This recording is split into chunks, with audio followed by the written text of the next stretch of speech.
Well, hello there, friends. Welcome to the internet's #1 Josh Hartnett podcast of Respawn Aim Fire. Yay! This episode, oh my god, love that man so much. This is episode 262.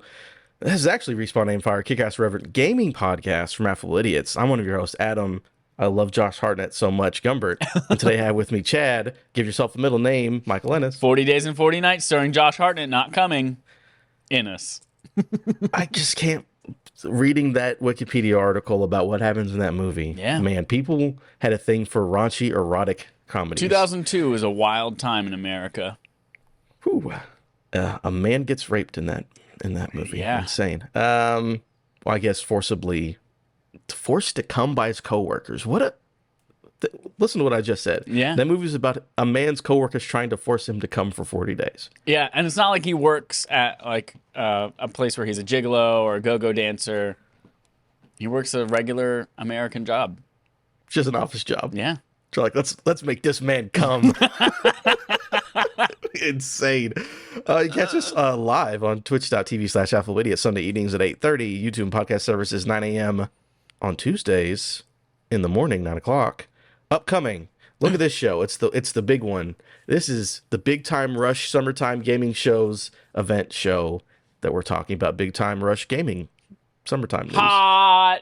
And playtime. Wait, what did we say last time? And friend play. And there's friend play. And play with friends. I don't remember what it was. Remember Big Time Rush?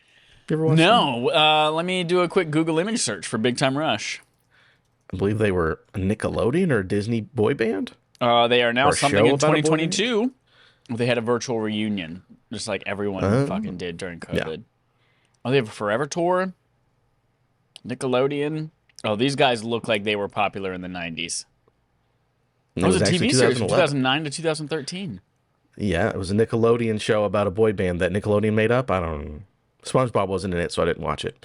But for our main quest, basically the whole show, we're going to talk about all the summer gaming news. We had, what is it, how do people say it? I think they're saying Key 3. I'm trying to get not E3, but spelled like not E3, like dirty Josh Hartnett 3.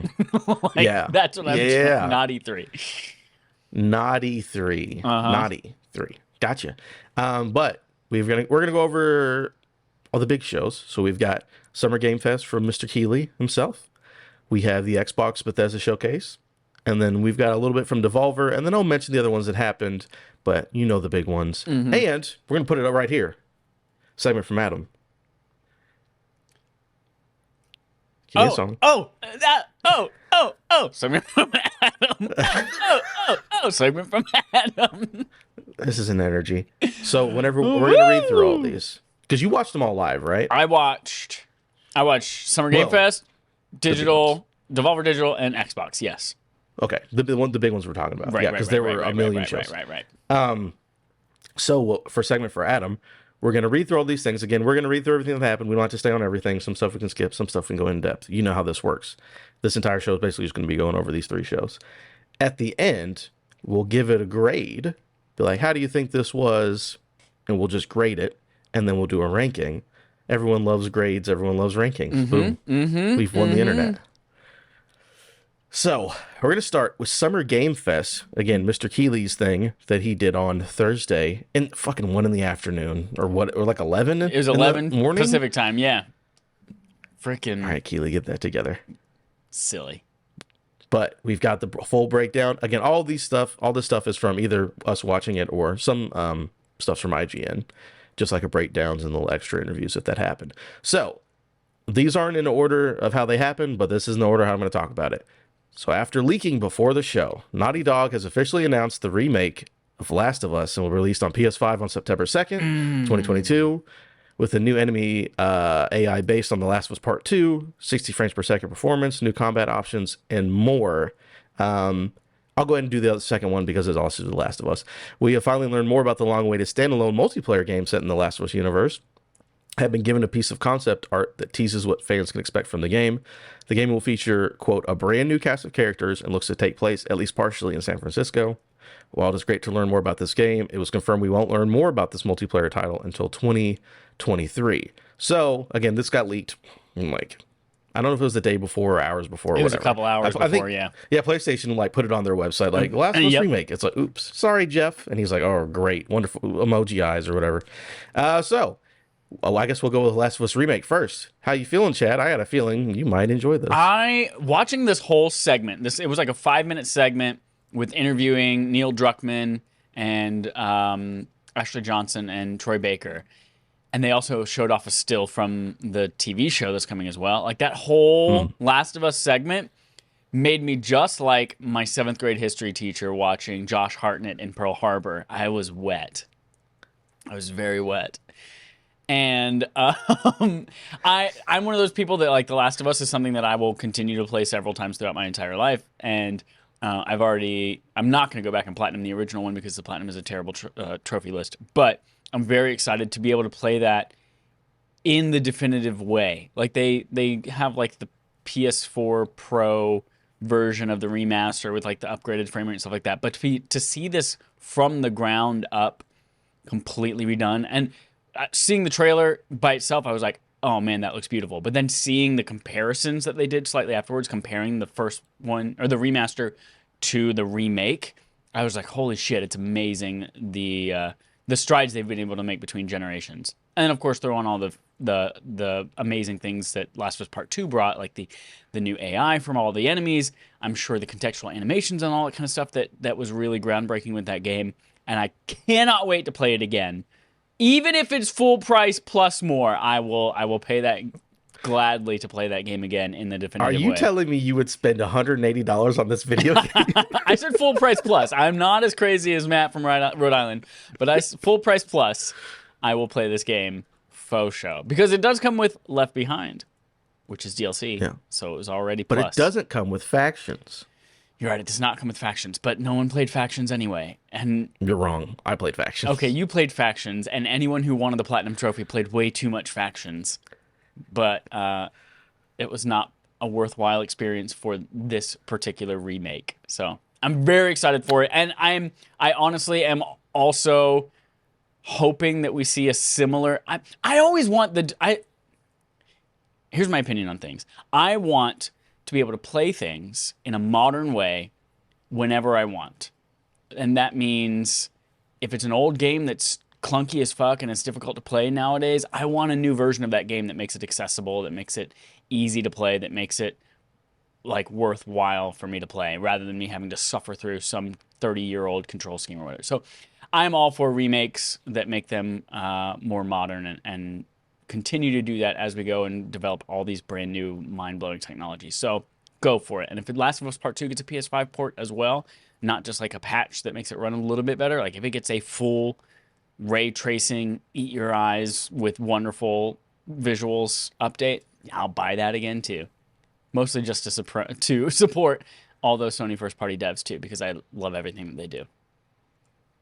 Okay, yeah, I think it looks cool. I think it looks pretty. I think it really just looks like a pretty version of Last of Us Part 2, which is very good. Mm-hmm. I'm with you. I like to have the modern controls and all that stuff. My issue again. Some people it bothers, some people it doesn't. I don't want to pay $70 for a video game that I actually have for free on PlayStation because of the little PlayStation Plus collection. I have no problem giving devs money and all that stuff, but I do think $70 is a lot to ask when it's just. I mean, yeah, okay, it's prettier, but it's like what. Again, I'm not like some people will pay $180 for this video game. That's crazy. That's my only issue. I think everything about it looks awesome, looks really cool. I feel, man, paying that full price at launch just feels like a lot to me. It does feel steep, and it's hard. It's hard to show people why it's $70 because so much of it is under the hood. Like when you look at the trailer side by side, it's like, oh, they just swapped character models and did texture upgrades and that kind of stuff. But it's so much more than that for a ground up remake. That like they spent a lot of time on this, and it shows. But it's hard to show that to people who don't really know or understand how game development works and the type of time commitment that goes into remaking something in this way. So I get it. That's a steep price. And I'm sure like Last of Us Part 2 is 2 years old now, and I've already seen it for like $20. I was it's like $10 or something. I saw it real cheap. Obviously, if you've played it before, you're probably not like, I need to play this day one right now because I don't want to get spoiled on it. So like you can probably wait until you're ready to play it again, and it will be on sale for something for a lot cheaper. Yeah, I'll wait for Black Friday and get it for, $30 Yeah, or there you something. go. I think that's fair. I wouldn't mind spending, like 40 or 50. If it's just at 70 on day one, I'm not going to do that. I But think the interesting go ahead. thing that comes from this too is that they announced that shortly after the release on PS5, this is also coming to PC.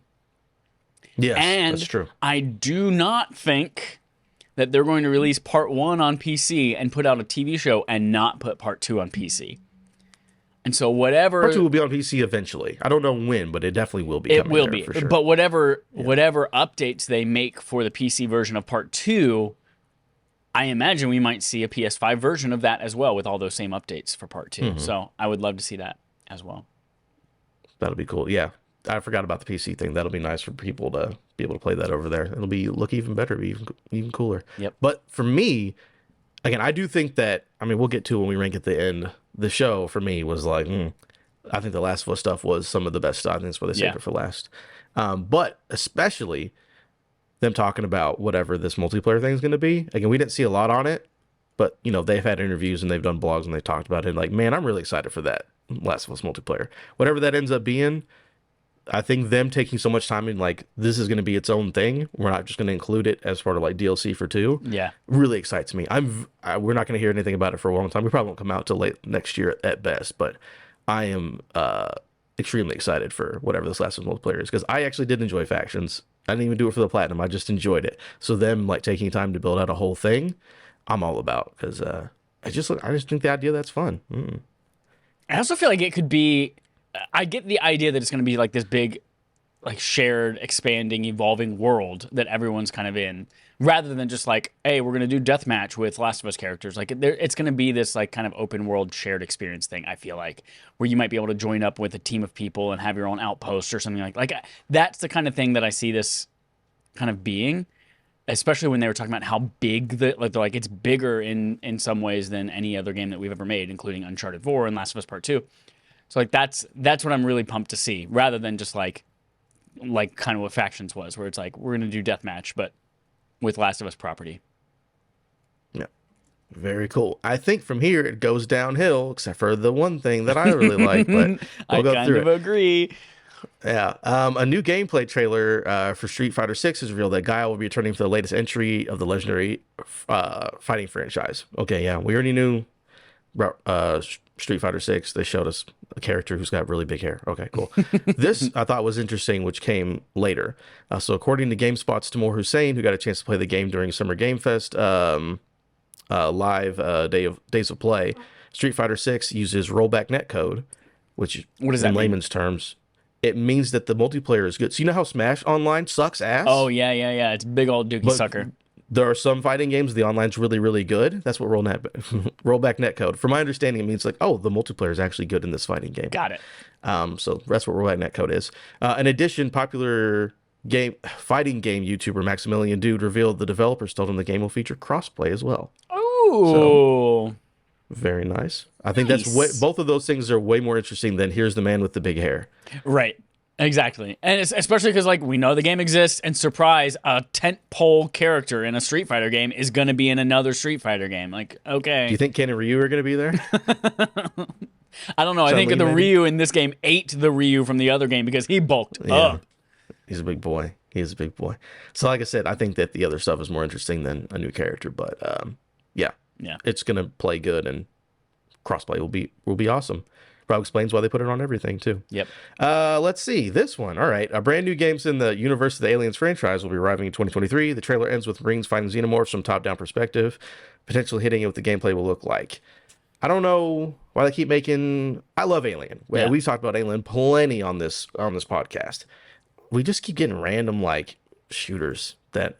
Like Fireteam seems like very much like play with your friends once and never again. Yeah. This game looks like it would be more of the same. I will tell you that I was so excited for this game when I watched Summer Games Fest the first time, because we were troubleshooting we were like trying to watch it live, a few of us, and we were like troubleshooting something. So I missed like the last 20 seconds of it. So I saw all the CG stuff and I thought it was super dope. And then I saw and then later I shared with Matt the trailer. He was like, hey, this is what you missed while we were troubleshooting stuff. And I rewatched the trailer and I was like, oh, fuck, it's a top-down. It looks like maybe a twin-stick shooter or some kind of like, oh, this is not what I want. I want the CG part of this. That's really, really dope. Yeah. I want the cool part. This just Yeah. reminded me that I want Helldivers 2, which was in that NVIDIA leak. So please just give me that. Because that was a top-down shooter, twin-stick shooter that was fucking awesome. Yeah. This one probably excited you. I It know it did. excited you. God. Ooh. Callisto Protocol is promising to be one of the scariest games ever. First extended gameplay footage confirms it. In the gameplay demo, we see brutal deaths for not only the enemies, but also our main character. It also looks to feature shootable limbs that will fall off, a la Dead Space. Callisto Protocol, December 2nd, 2022. Now, I didn't watch this because I knew it was going to be scary. I didn't want to do that. But didn't, not Josh Hartnett, Josh Duhamel, get like grinded up in a fucking machine or something crazy? I will tell you, like my 7th grade history teacher watching Josh Hartnett in H2O, I was scared for his life. Because yeah, he gets there was a part I literally, as we were watching, I was like, oh holy shit, oh, because he like his arm gets sucked into this like spinning fan thing and he gets ground up. But this game, Adam, is literally, like I keep saying this, the more and more I see it, I was like, oh man, you can definitely tell Dead Space inspired this. You can definitely, and then this exact trailer, I was like, oh fuck, no, this is Dead Space. They literally just like scrubbed all of the words that would get them sued off of everything, and it is the way that the character walks, the way that you see the health on the back. It's just horizontal instead of vertical. The necromorphs in there, the weapons, the way that they change and they dismantle, like it is all the stasis. The way that they were like, look at this brand new power that allows you to summon enemies and then throw them back. And I was like, yeah, that's exactly stasis from Dead Space 1. I'm not complaining because I fucking love Dead Space. So this will be it's essentially Dead Space 4, but they're not allowed to call it that. And then we get Dead Space Remake a few months later. So I'm a happy little boy that's going to be rolling in guts. So I'm good. Dead Space fans eating. Like, we literally had nothing. Like, they did 3. I mean, that was was it a PS3 360 game? Yeah. So that had to be, like the early aughts. And they're like, hey, I'm Glenn Schofield. I made the original. Let's do they're doing a remake. Oh, well, you know what? Fuck it. It's all just come out within a month of each other. Fuck it. All the Dead Space. Awesome. Excuse me. Jesus fucking Josh Hartnett. Let's see. So Ghost and Soap McTavish returned in the latest gameplay demo for Call of Duty Modern Warfare 2's campaign. Darkwater demo takes place aboard a boat sailing through a storm. Then they go on an oil rig. It's very wet, and they shoot guys on an oil rig, and that lasts for about 8 minutes. Modern Warfare arrives on October 27th, 2022. I mean, I think it looks fine. I mean, it looks like a Call of Duty reveal. I just care about Warzone. I don't care about the single player. Like my 7th grade history teacher watching Josh Hartnett in Black Hawk Down, I didn't care for this. I like that movie a lot. I like that movie Just kidding. a lot. I never actually saw Black Hawk Down, but it was military related, so. That was one of the first DVDs I owned, and I've probably watched that movie about 15 times. I remember my parents went to go see it on a date night, and that's the last I ever thought about Black Hawk Down. Or, dude, just while I'm reading this, look up the cast list because it's insane. I think Ewan McGregor's in it. Orlando Bloom's in it. Just literally everybody's in that movie. All right, Bloober Team has confirmed it's working on Layers of Fear, a new psychedelic horror chronicle made Tom in Hardy's in that 5. movie? That's my dude crush. Okay, now I gotta see it. Literally everybody in the world is in Black Hawk Down. Okay. I'm not kidding. You think Pearl Harbor had everybody? Lucius Malfoy's in it? Everybody. Legolas is in it? Everybody. I think Ewan McGregor's in it too. Yeah, Obi-Wan Kenobi's in it? Freaking the first insane. Hulk before Edward Norton is in it? Josh Hartnett's in it? Oh my god. There he is. Yep. I told you it was crazy. You should watch it. Bloober Team is working on new Layers of Fear, Unreal Engine 5. It's somewhat of a remaster and a sequel that will build on the foundations of the original Layers of Fear and Layers of Fear 2. It will also include an expanded plot line and gameplay direction. Again, I didn't watch this. I know that a lot of people like Layers of Fear. It kind of put Bloober Team on the map. But again, it's a scary time game, so I didn't watch the trailer. Did you I honestly, watch it? I feel like I've never heard of the game Layers of Fear before. I've heard of Bloober Team thanks to Blair Witch and what the fuck else did they do? Medium. But I don't think I've ever heard of Layers of Fear. And I just now realized this is Layers of Fears because it's the sequel. Oh, there's an S in there, huh? Yes. I never noticed that. And I was like, why did they say Layers of Fears? But it's a sequel. Yeah, I watched it, and I remember thinking, man, I'm really into this. And also, this is like the 45th spooky game that we've seen in the last 20 minutes. At least it wasn't in space, because there was a time That's right. when every game was in space. There were two parts of Summer Game Fest from Jeff Keighley. There was spooky games in space, anime as fuck. Those were the two parts of Game Fest. That was it. It was very, very good. All right, so this was not my number one thing, but it was up there because I was excited it was coming. A new trailer for Marvel's Midnight Suns has not only revealed Spider-Man will be joining its roster, also confirmed the XCOM style game will release on October 7th, 2022. Shows Lilith, the main bad guy. Lilith also showed up in another showcase. We'll talk about that later. And corrupted versions of Venom, Sabretooth, Scarlet Witch, and the Hulk. IGN also had the chance to check out Marvel's Midnight Suns. You can read about our thoughts on its first preview. I would definitely say, now that the trailer has come out, people are like, they're just showing CG trailers. There actually has been gameplay and there are previews. I suggest reading and watching that stuff because, I mean, I'm already excited for this game, but all that shit was like, oh yeah, that's definitely awesome. Also, Spider-Man, Jesus. Spider-Man is voiced by Yuri Lowenthal from Insomniac Spider-Man games. Not the same character, but they just have the same voice actor. Just a little fun tidbit in there. So yeah, I'm excited. I love Firaxis. I love reading all the previews, watching all that stuff. And then they're like, hey, bad Venom, bad Scarlet Witch, and Spider-Man's here. Like, I'm all about it. Yeah, yeah. Like like my 7th grade history teacher. Watching 40 Days and 40 Nights, I found it really hard to hold back my excitement during this movie. Ooh. Very cool. And it's soon, October. It is soon. Yes, I'm so pumped. We've talked about the fact that like I've never traditionally been into XCOM style stuff or most like card-based things, but the Super Mario Rabbids game got me so into it that this is like one of my top 3 most anticipated games now for the year. I'm glad you're excited for it. I've been very excited, and I want to convince everyone that it's awesome, but we'll see whenever it gets here. Let's see. WB Games Montreal stopped by Summer Game Fest to share a gameplay video of Gotham Knights stars Nightwing. Nightwing did some spins and flips and kicked some people. Spins, flips, kicked with a ponytail. Yeah, yeah. Long hair boy. Look at him. This one, here's the thing. I love this property, but everyone has been like, unlike Josh Hartnett, they were not holding it back. They were letting it go for how excited they are for this game. I don't understand why. I mean, again, I like it, but people were like, there's a certain group of people who literally won't shut the fuck up. But I mean, it looks cool, so I'm not going to play. TMNT Shredder's Revenge will officially be released on June 16th, 2022. If you're listening to this, that's at the end of this week. Yep. When it comes out. The news revealed a new trailer that also confirms Casey Jones as a playable character and a new 6-player mode. This is also day one on Game Pass. Again, that's I love what TMNT. sold it for me. Super cool.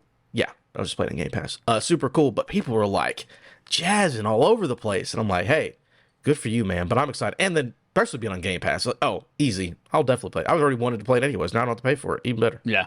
I wanted to play it, but I suck at beat 'em up games. And I just like, so I don't really have a ton of nostalgia for them because I was so bad at them and I never wanted to play them.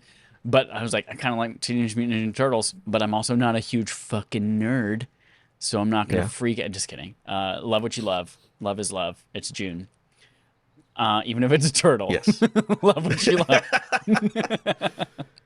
What's your favorite Ninja Turtle? It was always Raphael. So 2 things. One, oh, you're an angry boy. It was Raphael because I definitely had like anger issues as a kid. So I identified with Raphael, Tasmanian Devil, like anyone. That's you, Taz, and Raph. I know what kind of kid you were. But I also secretly like really, really liked Michelangelo because he was funny, and I was also the class clown. Boy. But my brother liked Michelangelo, so I resented him for it because I couldn't also like Michelangelo. Can't like the same thing. Yeah. Also, my name, I went by Mike as a kid. I went by Michael, my middle name. So, Michelangelo, Mikey. I get it. I'm a big fan of April O'Neil. Any girl in a yellow jumpsuit, I will jump all over her. That's why they call it a jumpsuit. Yeah, you got to jump on it. No, I'm a Donatello dude. Absolutely. He's got the reach, man. That stick got reach. And he's smart. And he's got purple. Fucking love purple. Yeah. Saints Row. Speaking of purple, Saints Row Boss Factory is a new app that will let players create and save up to 6 character designs that they can be used for the full Saints Row game when it comes out on August 23rd. So yeah, you can go ahead and start messing around making your character. Tons of options. You can make anything, it looks like. Yeah. George Bush. Yeah. Have fun. Put them in there. April Was O'Neil, go right I ahead. was curious, like if you spend like 3 hours making your perfect character, and this doesn't carry over to the real game, and I'm glad to see that this confirms. Yes, yes, it does. Yeah. Good. Just have fun and make your people before the game comes out. Uh, I I didn't understand this little joke until like 6 months ago, but this has been rumored forever. The long-awaited Cuphead Delicious Last Course, which means DLC. Delicious Last Course I had that DLC. It's really realization good. kind of the same time, probably. Yeah. Is almost here as it released on June 30th. There we go. During the Ooh, Summer Game Fest showcase, we were treated to a look at gameplay from Delicious Last Course, starring new character Miss Chalice. More Cuphead. Cuphead's fucking awesome. If you haven't yep, played it, definitely play it. It's everywhere. DLC looks dope. yep. Can't wait. I'm gonna switch it up. I wish this is a game that never came to Game Pass, even though Microsoft helped publish it. I wish they would do that so That more is people could play it. strange. I had it on Xbox and I never beat it because I couldn't beat the fucking three-headed dragon thing. And then I played it on Switch and I could finally beat it because I was playing it handheld and the screen was smaller and it was easier to keep track of Yeah. everything at the same time. Gotcha. I'm very, very excited. It'll be cool. This is another game that people jazz for. Neon White, the stylish card-based shooter platformer, will be released on June 16th, also at the end of the week. Developed by Donut County creator Ben Esposito, Neon White will be available on PC and Switch. So here's the thing. I keep hearing people talk about Neon White. I don't think I've ever watched a video on Neon White. I Because have I didn't never watch this live. I've so. never heard of Neon White before this. I also did not know it was from Donut County. DF and Smitty, who's in the chat right now, says Donnie is the GOAT. He has a Donut County tattoo on his arm. Donut County's awesome. I did not know that Neon White was from those guys. It looks fucking Japanese as hell, but I mean, it also looks like it would be fun if I were into that Japanese stuff. So like, looks like a cool game. Cool. Yeah, Just I a know little people are too excited anime for it. me. Yeah, well, believe me, I hate anime. Alongside confirming that Amplitude Studios' turn-based strategy game Humankind will be coming to consoles on November 4th, we also received word of its new DLC, Cultures of Latin America. So, Humankind, basically Civilization, Sid Meier's Civilization, and it's coming to consoles. I love those kind of games, so playing on a console will be really cool. Sweet. Very nice. Let's see, the original Flashback. So this is wild. I didn't know what this thing was, but there was a dude in Discord I'm in who was doing backflips in his chair. The original Flashback was released in 1992, and it looks to make a return in winter of 2022 with Flashback 2. That's a lot of twos. So many twos. Basically, the game, it's been 30 years since the first one, and they're like, hey, we're or you making can a think sequel. about that as 215s. Yeah. 200 over 1. The original had gameplay similar to Prince of Persia in Another World, and we shouldn't have to wait too much longer for more details on how to play this year. Again, don't know what it is. It's a game from 1992, and they're like, by the way, here's a sequel. Have fun, guys. They were All right. like, 30 years in the making, one of your favorite games. And everyone I was watching was like, what the fuck is Flashback? This is a second. Okay, I don't know. I was probably 1 year old when this game came out, the original. It's insane. This was really cool. Yeah, it was. Witchfire was first announced at the Game Awards in 2017. Don't remember that original release because that's been a long time. Has gone quiet mostly since. And now we received a brand new look at the first-person shooter game and a promise that it will enter early access in the near future. Witchfire looks just fucking dope. If you would have told me, hey, we're going to get another look at Witchfire, I was like, cool, don't know what that is, don't care. And then whenever it finally, like, they started playing the trailer and the gameplay, and I was like, oh, I remember this game. And it looks like medieval Destiny. It's at 100% like you're doing spells with one hand. A lot of the gestures look the same as like a warlock there. The cool gunplay, all just set in medieval times with some castles and some cool shit. So yeah, I'm very into this game. Yep, very excited. One of my top 3 Game Fest announcements, and that's not saying much because there aren't a lot of good Game Fest announcements. Yeah, there's probably 4 good ones. Fort Solis is a sci-fi thriller. Here's another one of the space games. Yep. Fort Solis is a Spooky sci-fi space. thriller, a spooky space time that stars Troy Baker and Red Dead Redemption 2's Roger Clark. So Arthur Morgan and Joel are gonna fight in space or something. I don't know. And this did look interesting, and it looks like more of one of those like kind of a narrative type game. What was it? Tacoma. Do you remember Tacoma from the people who made Gone Home? And it was like it seems like it's going to be along that kind of pace, that kind of idea of the game. So, but kind of like spooky space. So, Yeah. I'm into it. What's going on in space? I got to figure out. I'm Troy Baker. Oh, I'm Troy Baker, and I'm Arthur Morgan, and you can't tell the difference. I'm Roger Clark. Arthur Morgan. I got a plan. Routine was announced nearly a decade ago, but that amount of time may not prepare us for the horrifying look at its gameplay that looks like a mix between Alien Isolation and Terminator. Yeah, this was a spooky robot game where the robots kill you, right? Is that what Routine was? Routine. Let me look it up again real quick. Of course, if you just Google Routine, it comes up with like a bunch of Summer clocks Games and Fest. stuff. Oh, here we go. Oh, yeah, and the robots. Yeah, the robots that kill you. Like the alien and Alien Yeah. Isolation. It was sneaky robot stab is I think how I described it. Mm-hmm. Yeah, I'm into this. Yeah, kind of spooky, stealthy robot stab. It reminds me of the in Alien Isolation, before you actually fight the aliens, you have to like get away from the droids or the androids. The happy-go-luckies or whatever. Yeah. That's what this kind of reminds me of. Working Joes. I'm into it. Working Joes.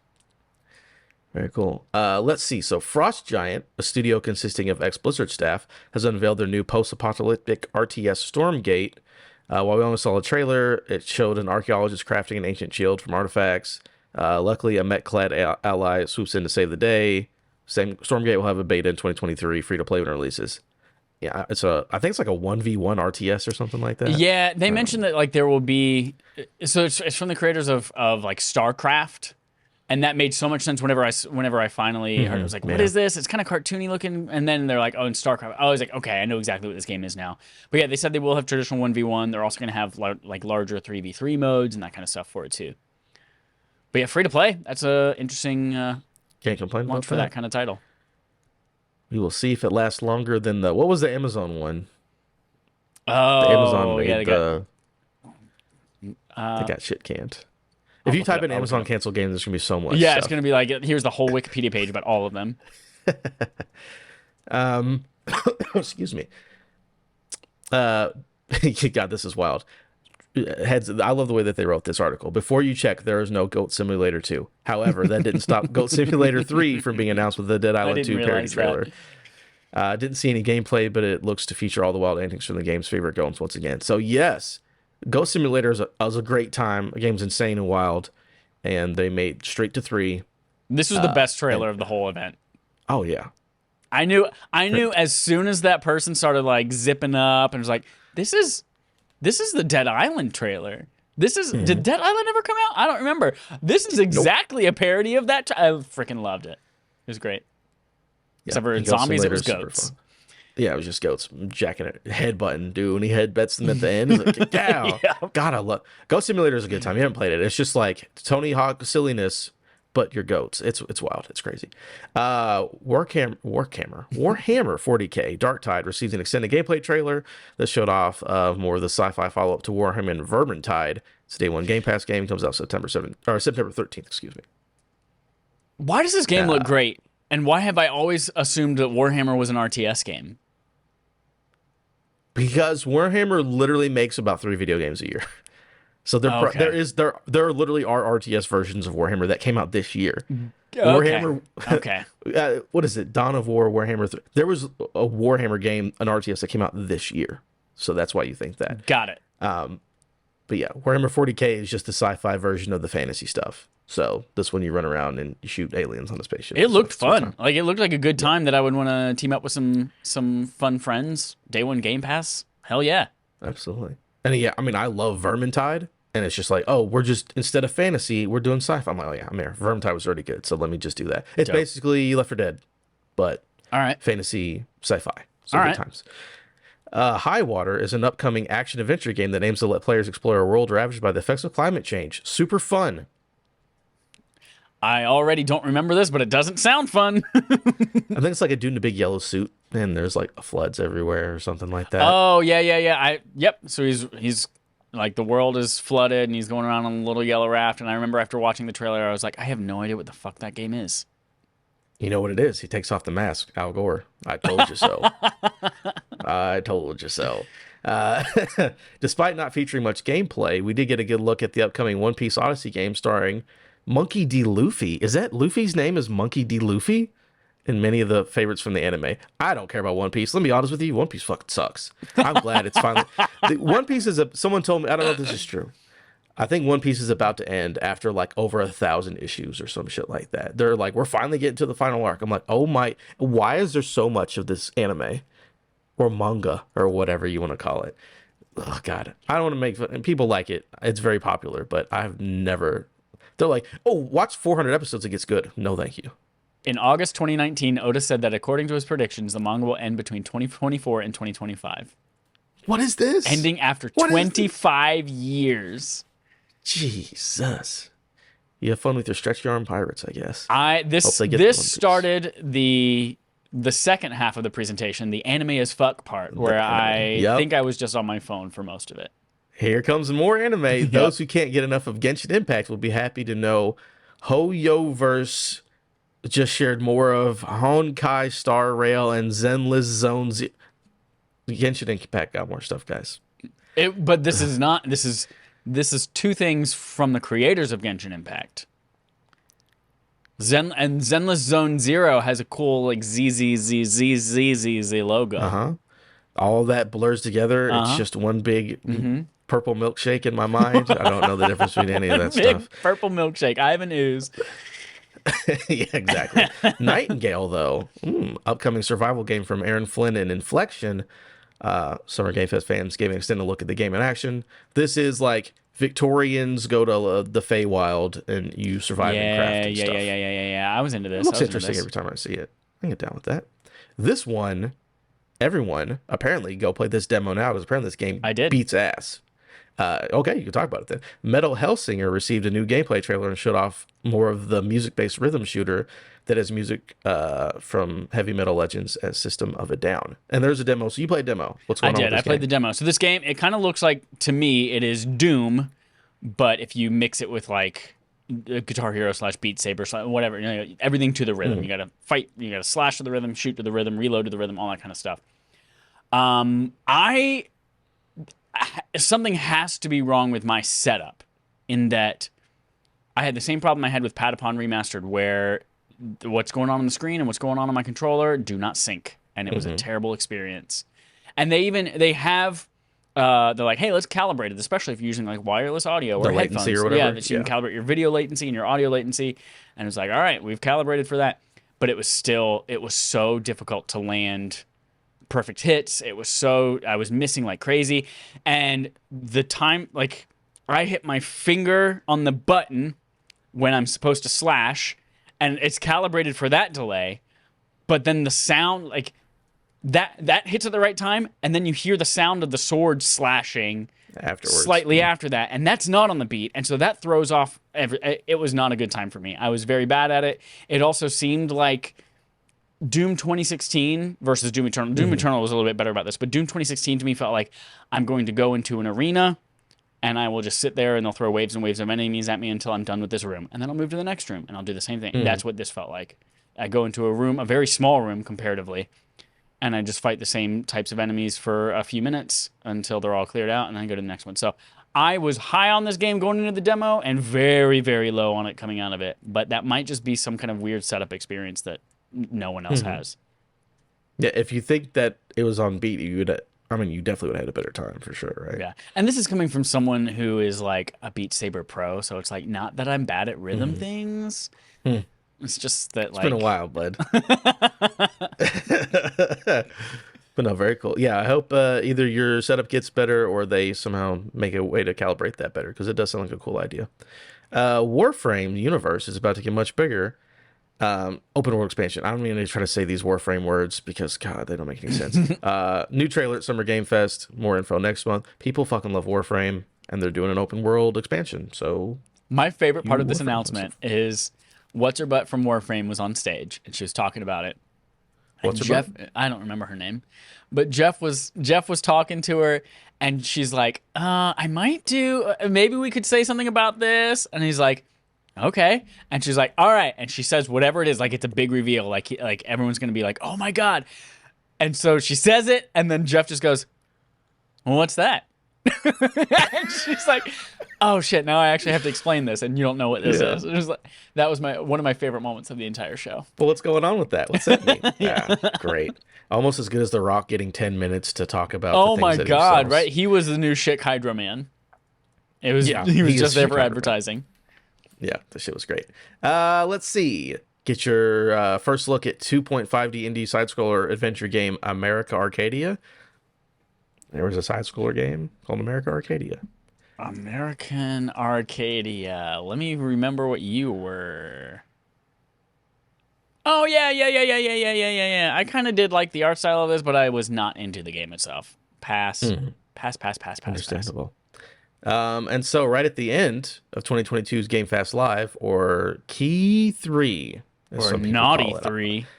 Naughty 3. Naughty, dirty Jeff 3. Keighley predictably announced at the press conference for return in 2023, there will also be an in-person and digital event. So we also got news that E3 said that, like, E3 is like, we're coming back next year. Keighley also says he's coming back next year with an in-person event. So there you go. That's everything at the Game Fest that Jeff Keighley did, the Naughty 3, and you'll have more next year. So Sweet. I guess we can do my segment now. Let's start with a ranking. If you did a 1 to 10, what would you put Summer Game Fest overall? 1 to 10. Again, this is not ranking it against the other things that happened this No, week. we'll do This that is once we get through them all. Yeah, it's as just a 1 to 10. games event, I'm gonna have to go right down the middle and say like a 5. That's 5? Yeah, I'm exploring the scale though. Like if it's a bad event, I'll go to a 1 or a 2. I'm not an IGN where like bad is 6. Well, I don't think that's how their scale works, but That's how exactly people what. treat No, it. it Yes. is. Like if it's a game that they absolutely hate, they won't. They never go below a 6 on anything Okay. unless it's straight for up me, broken. yeah, it's gotta be real bad. For me, how would I put this? Because the thing is, a lot of it is honestly either wasn't presented super great or is kind of forgettable. I do love how he was like, manage your expectations, motherfuckers, because maybe this won't be the craziest thing ever. I did like a couple of them, but then not everything. We had that weird rock thing. I'm gonna say, I'm gonna be more forgiving than you. I'm gonna say a 7. You know what? I'm gonna say a 6. I'm gonna say a 6 because okay. because there was cool stuff, but then there was just like a lot of like, I don't know, that a lot that I don't care about. Like when I was doing research for this episode and I was looking at those other things that we won't talk about, like wholesome game and da. Like there's cool stuff here, but I'm like, there's not enough for me to like really do a backflip. So yeah, I think a 6 is fair because I think there were really cool things. I think parts of it were clunky, and when he said manage your expectations, fucking meant it. Yep. Because he's like, I got like 3 things, and outside of that, so I think that's fair. 5 and a 6. That's where we're at right now. We'll rank that against the other ones later. I'm gonna take a break. Not a break. A drink of water. Talked a lot today. All right. So this isn't in order, but this is the next big one, everybody. Ooh. Xbox and Bethesda Game Showcase. We got a full breakdown, and this one's in order. I don't know why they weren't in order in the other one. This one's in order of how things happened today. So, first thing up, everything shown is scheduled to release in the next 12 months, and I believe like 80% of the things shown were also all Game Pass day one. If we get to next Naughty 3 and I see any of this shit again, I swear to God. They're never Actually, going to show you the... There was one thing. Oh, we'll get to it, but the Kojima thing, I don't assume is coming in the next 12 months. No. Yeah. I think they put that one after, like, everything's 12 months, and here's Kojima. Right, yeah. Because, like, yeah, that's going to be a while. So, first up, Redfall is finally making a second appearance at Xbox Bethesda Showcase. This time we got a gameplay trailer featuring Layla and her telekinetic abilities and spectral elevators. We also got a comprehensive look at the island where the game will take place. The trailer also outlined all the abilities of the characters in Redfall. So yeah, Redfall gameplay deep dive. We got a lot of stuff. How you feeling, Chad? So like my 7th grade history teacher watching Josh Hartnett in 30 Days of Night, I was concerned for the main character and whether or not they'd escape the vampires. That's a vampire movie, right? It is, yeah. Okay. But this is kind of a joke on the podcast, but also kind of not really a joke. This is another Arcane game, and those vampires have very big hands. That's their art style, isn't it? I can't, like Dishonored 1, I can't get into that game because of the art style and how big their hands are compared to the rest of their... It's like so off-putting to me. And apparently Dishonored 2 is better about it, but you come back to this and that's literally like the first thing I noticed was like, oh, their hands are so big. Why does it bother you so much? I have no idea, but it completely took me out of it. And the concept of it all looks great, but it's like, I don't know. It's just so off-putting to me for some reason. You got to get over the hand thing, man. I'm very into it. Again, I love Arcane, and the fact they're just like, hey, how about Left 4 Dead except for vampires? I'm like, fucking there. Let's go, baby. All the characters having the different abilities. I'm definitely claiming Layla. Number one, because she's black. Number two, because she has fucking psychic powers. So you can't take that away from me, because that's my thing. So no, again, I'm very into it, but I was always going to be into a fucking Left 4 Dead style game with vampires. That sounds cool. Even with the big hands, I don't care. Make them bigger. Make them 3 times as big. A little more about the game from some of the developers. We put an inordinate, right? Yes. Inordinate amount of time into work into making the single player feel right, says Harvey Smith, studio director at Arcane Austin. With no desire to make solo and multiplayer separate modes, Smith and his colleagues set about creating a game that worked as a satisfying single player game as much as it did a great co-op experience. It was very important to us that we allow you to play the game alone, says Smith, so you can pick your way along very slowly, play at your own pace, observe things at a distance, harvest resources, do the things you probably like doing in an arcade game. So I thought this was interesting because it's definitely been shown to us as like 4-player, again, Left 4 Dead, go kill the vampire stuff. Right. But they're like, oh no, we're Arcane. We know how people like to play Dishonored and Deathloop and those kind of things. So this game is made to be played single player if you want to do that, and you can also have all the friends. And That's like cool. comparatively for like Left 4 Dead and Back 4 Blood, like those games are not fun single player. You cannot play those by yourself. No. They're awful. Yeah. So next up, probably honestly the biggest shocker I think of all time. If you know, you know, because people were like, "Where the fuck is this game?" They've been saying it forever. Yeah, Hollow Knight Silk Song. They showed it. They still didn't show where the fuck it is. Well, no, we don't know where it is, but we do know next 12 months, Hollow Knight Silk Song was announced as a day one Game Pass release. Hollow Knight sequel follows a new main character named Hornet as they explore a faraway kingdom for the original game. Trailer showed more of their frenetic combat and Metroid-style exploration. People have been like, "Where the fuck is Hollow Knight Silk Song?" Every time that like there's been a Nintendo Direct, you're like, are we going to show Hollow Knight Silk Song with this? And then they were shown at Xbox, day one on Game Pass. We know it's in the next 12 months. That's all. I'm like, thank you. I wish I had a release date because I'm still like, where the fuck is this video game? But we know it's coming the next year. It's on Game Pass. This was the biggest surprise. I was not expecting Hollow Knight Silk Song to be at the Xbox thing, right? Of all things shown. Yeah, I'm very excited. I love Hollow Knight. Very into Silk Song. Again, I'm just like, ready. Yep. Ready now. Thank you. You don't have to pay for it if you don't want to. That's pretty cool. Yep. God, this one, the minute I heard the gun talk, I'm like, we're fucking in. I'm in. Yep. Every time I hear that voice, I'm like, oh yeah. I saw Squanch Games at the beginning, and I said, fuck it, I'm in. I don't care what it is. It could. Yeah, the Squanch Games is Justin Roiland's studio. God, just the minute he does the fucking Morty voice. Oh, geez, Rick. I don't know. Yep. God, I fucking love it. And the gun that's like shooting the kids, like, oh, those are my kids, but don't worry, it's really easy to make more. They die at the end. Your JB Smoove was like the shotgun or whatever, right? Hey, man, what are you doing? The guy, he's the black dude from in the Spider-Man Tom Holland movies, the teacher. But anyways, High on Life is what we're talking about. Upcoming FPS game from Rick and Morty creators. From the trailer, it looks like we can expect a ton of jokes and strange guns, grenades, and other tools to talk back. So yeah, all your guns and stuff talk to you, and it's all fucking Justin Roiland and friends doing their fucking Rick and Morty voices, and it's perfect. Great. It's perfect. I can't wait. GG app. I don't know if you use the GG app at all, but I literally the only thing over the past 4 days that I've booted it up to say I want to play this is this game. I went to search for it. It wasn't there. I came back 2 hours later to search for it again just so I could add it to my want to play list. It was there.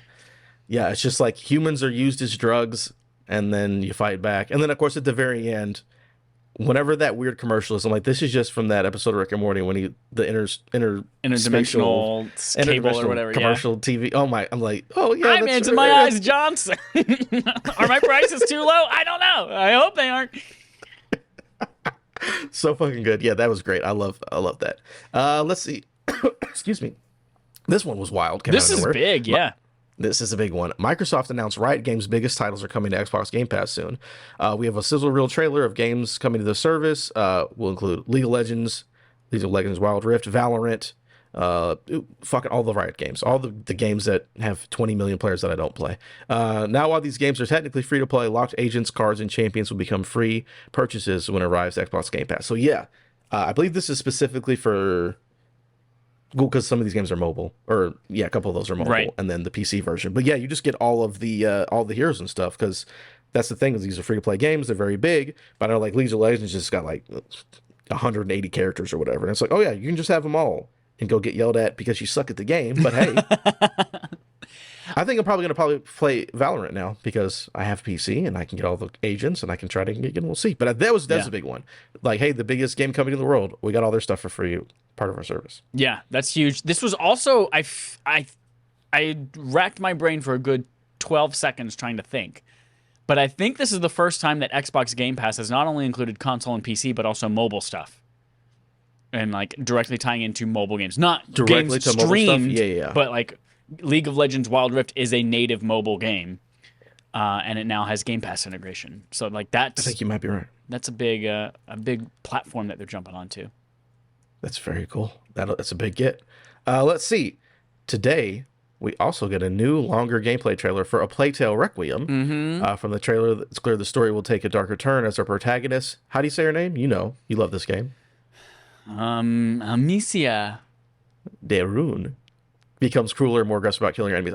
You love the first one, right? Oh, Am I wrong? did. Loved it. Yeah, we played it as a Yeah. barf game like 2 years ago. It's fantastic. And this one is coming this year. I don't remember if there was a date on it. You might double check that for me. But I believe that's coming this year, and I believe it's also on Game Pass. Yes, it was on Game Pass. There are so because we made predictions, which I'll revisit at the end of this segment. Okay, good. And one of my predictions was everything comes to Game Pass. So I was specifically looking. The only thing that did not come to Game Pass was Diablo 4. Yes. Because that deal, let me say, that game will be on Game Pass. Probably, I don't know, a week after that deal goes through. But anyways, can't say it right now. So yeah, the next, by the way, very excited for Plague Tale. Fucking, what a cool game. This game looks wild. It looks really cool. All them rats everywhere. The next Forza Motorsport finally got a gameplay trailer showing off the level of realistic graphics the game will debut. Game's confirmed to feature ray tracing and more realistic damage to cars as they rub against each other in the track. Now this one, which is like, hey, look how big our dick is. And it's like, it's very pretty. Everything's insane. Again, I don't care about motorsport. I prefer Horizon having the fun stuff. This is too like technical semi for me, but it looks fucking amazing. It does. So, there's that. The reflections of the cars in each other, like that's And like distorted because like the wheel wells are like popping out. Oh my man, it looks crazy. all I that won't shit play that it. you're never going to see because your car's going to be beat to shit because you're terrible at it. Crashing into walls and Yep. stuff. I just love how like the time of day like affects like the heat on the track, and then like That's the too sun much. moves and shit. That's Like too much. Like I know that's a real thing in racing, but like yeah, if it starts daylight and then goes to night in the middle of your race, and you got to like readjust you can not only readjust like your tires and stuff, but like the compounds. Like, you can change the compounds in your tires that some might grip better. That's too much. you know, this is not a game for me. This is Yeah. for the real nerd, the people who love like Gran Turismo and like, oh, I want to change the PSI in my left front tire. I'm like, I don't care about that shit. I'm happy for you, but it looks pretty. That's all I'll say. Yep, very pretty. I did not realize that this is Microsoft's oldest gaming franchise. I never didn't thought either. of it when they said that, but then I'm like, oh yeah, I guess that makes sense because I played this on PC back in the day. Microsoft Flight Simulator celebrating 4th anniversary. A ton of new aircraft, including gliders and helicopters. They got the Wright Brother thing. They got the Spirit of St. Louis. They got all those old school planes and helicopters. Additionally, the fucking Pelican from Halo is also in the game today. Yep. And they go into space with it, which is a fucking crazy thing. I downloaded So, that like- immediately as I was watching it. Yeah. I Just shoot off into I space. remember being excited for this game, and I can't believe I haven't played it yet. The beauty of Yeah, Game it's Pass: very download good. everything, play nothing. Yeah. Yeah, no, Flight Simulator is great, but it's like, it's also like with Forza, it's like, are you really into plane? If you're really into planes, you're going to Yeah. jazz just like Josh Hartnett.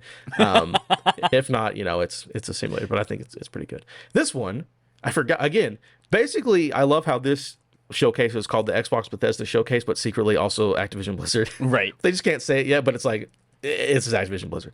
Overwatch 2 was announced as a 2022 October release. The new gameplay trailer also gave us a look at the new looks of characters. We met the newest character, Junker Queen, who was a gladiatorial warrior from the Badlands that used a lever-action shotgun and a large axe. Overwatch 2 Early Access Beta begins on October 4th of this year. I believe the Early Access is free to play as well. So yeah, Overwatch 2 coming out. Again, Yeah. not a huge Overwatch fan. I know a lot of people are. So Yeah. I think I don't remember them ever announcing that 2 was going to be free to play, but I like seeing that today. I was like, oh, that's That's big. That's going to be I free wonder to play. if it's just for the early access. There's no way that the game's free. I think it's free. I think it was from the tweet, because Blizzard actually did this twice during the conference. This and Diablo 4. They spoiled it with a tweet.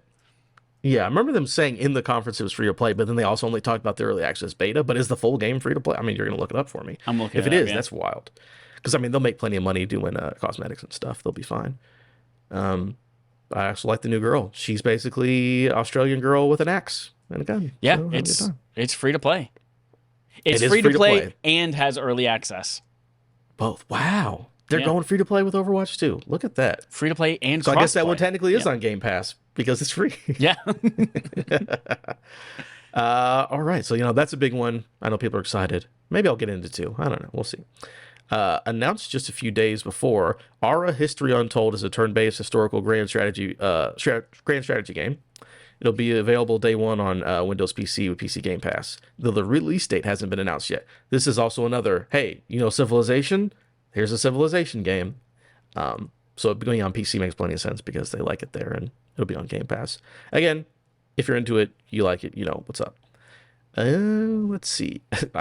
I love how they do this. So I like how you were like, if a single one of these things is in next year's show, I'll riot or whatever. These next 2 will absolutely be there because they're always there. Yep. They do it so quick too. They're like, hey, we know the people who like it. The people who don't give a fuck don't give a fuck. We're going to take 3 minutes of your time. Elder Scrolls Online High Isle expansion will release on June 21st for console. And then the Pit, which is a really good part of the Fallout 3 DLC, location will be coming to Fallout 76 this September. So there you go. Our online games have DLC. Have fun for you people who still play it. I'm just bummed that Fallout 76 is still getting support. Like, stop Why are you bummed? Stop it. What if it's good, though? But what if it's good and you just think it's bad? But it's not. It's not. But you don't know that. It's not. People who love... Matt from RI, would rather lose his testicles than lose Fallout as a franchise from the world. And I've made that decision for him. And he hates Fallout 76. It's terrible. It's dumb. When was the last time you played it, though? Well, the last time we played it was when it went on Game Pass. We played it as a foursome, and it was not fun. Did it have fun? Okay. So, I put that energy into a new Fallout game, which I also won't play because it's so brown and boring and jank. But Fallout... Have you played Fallout 4? No, I have not, but I played so much Fallout 3, and I heard it was That game's not brown at all. I heard it was colorful Fallout 3, and I did not enjoy Fallout 3. Oh, you're crazy. You don't like good games. Forza Horizon 5. By the way, please keep doing this, Forza. Forza Horizon 5 is getting Hot Wheels DLC. Yeah. It's fucking great. It's awesome. Expansion will feature tracks with winding packs, vertical turns, loop-to-loops, plus of Hot Wheels toy cars. Releases in July. Yeah, they're just like, hey, literally put giant orange tracks in the sky. World. Like in the sky, in volcanoes. Yeah. God, what a fun DLC. That's why I like. Good. See, this is why I like Horizon. I don't have to worry about my fucking tire pressure on my Hot Wheels car. This is so. This when I first saw it, I'm like, oh yeah, I remember this. This man's gonna show up. Cool. But then I read this story afterwards. And I'm like, what the fuck is this video game? Ark 2. Everyone remembers Ark Survival Evolved as a really popular survival game where you have dinosaurs and you build houses and throw poop at people. Ark 2 got another reveal trailer and is now dated to release in 2023, a bit of delay from its 2022 release date. Will also be confirmed to release on Game Pass day one. So this is the video game that Vin Diesel is riding a T-Rex because Vin Diesel's like, I'm going to be in Ark 2 as the main character of Ark 2. He's also like a producer on the game, like an executive producer or something like that. Because Vin Diesel's got a Vin Diesel. So here was... It was either part of a tweet or a press release or something afterwards. Here's what this game is, because Ark is, again, a multiplayer survival game, fight dinosaurs, build your houses, whatever.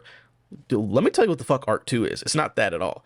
After the game got a trailer at the Xbox Bethesda Showcase, developer Studio Wildcard sent a press release explaining a number of newly announced features, and it included some surprising details.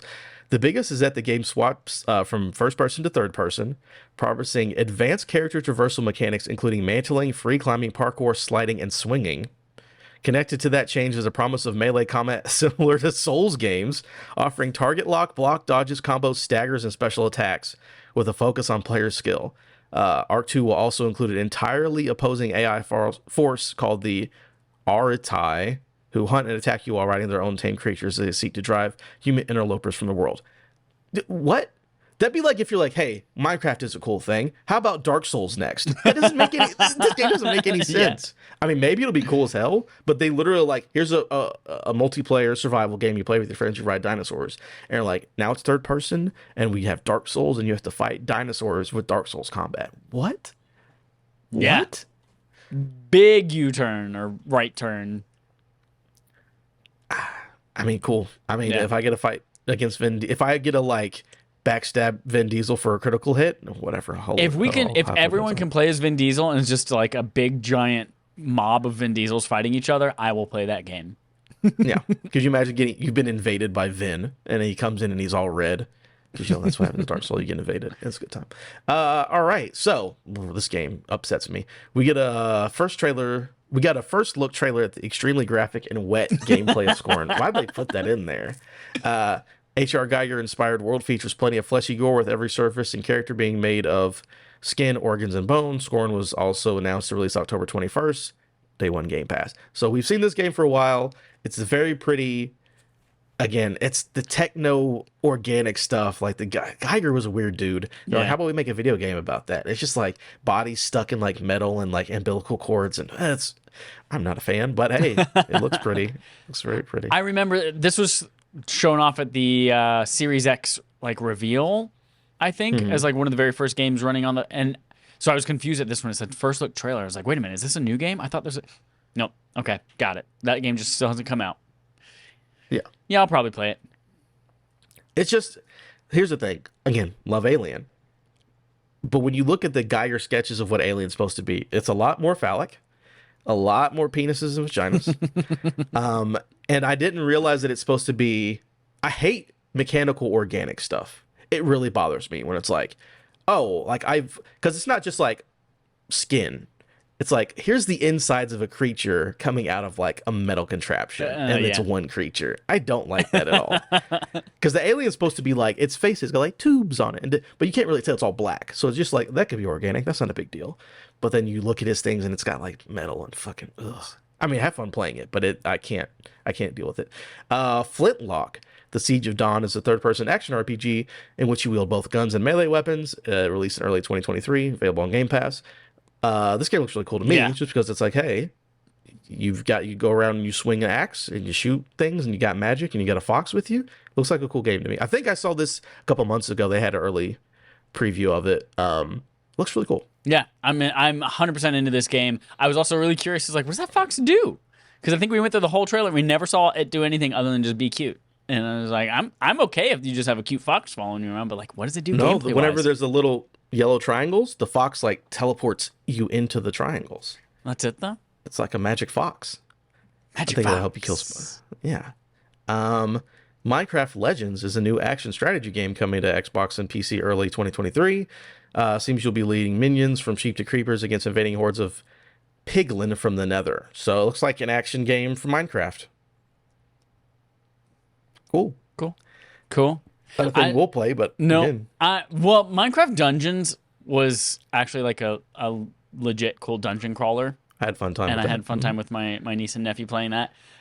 But it's that voxel aesthetic, which this actually looks slightly different than the traditional Minecraft it does stuff. Look a little different, which I enjoy more. But like, I'll pass. Yeah, and it'll still have 30 million players because Minecraft's on the title, and that's what the kids care about. Yep. This one, I was Speaking of capitalizing on something being in the title. Yeah, right. Lightyear Frontier. As a mech exploration and farming game, sort of like Stardew Valley with a giant mechanical suit. Non-violent game where we'll be exploring distant planets and building farms. Also features co-op with up to 3 friends. Spring 23 Game Pass. I was like, this looks cool. Again, I was like, yeah, this is a fucking farming game where you have to farm in a mech and you're on alien planets with your friends. I was like, that looks like a cool chill out, just like dick around with the kid kind of a game. I get down with that. Yeah, I'm not into the resource management, town building, farming. Bro, you don't want to build a farm? Nah. You know what?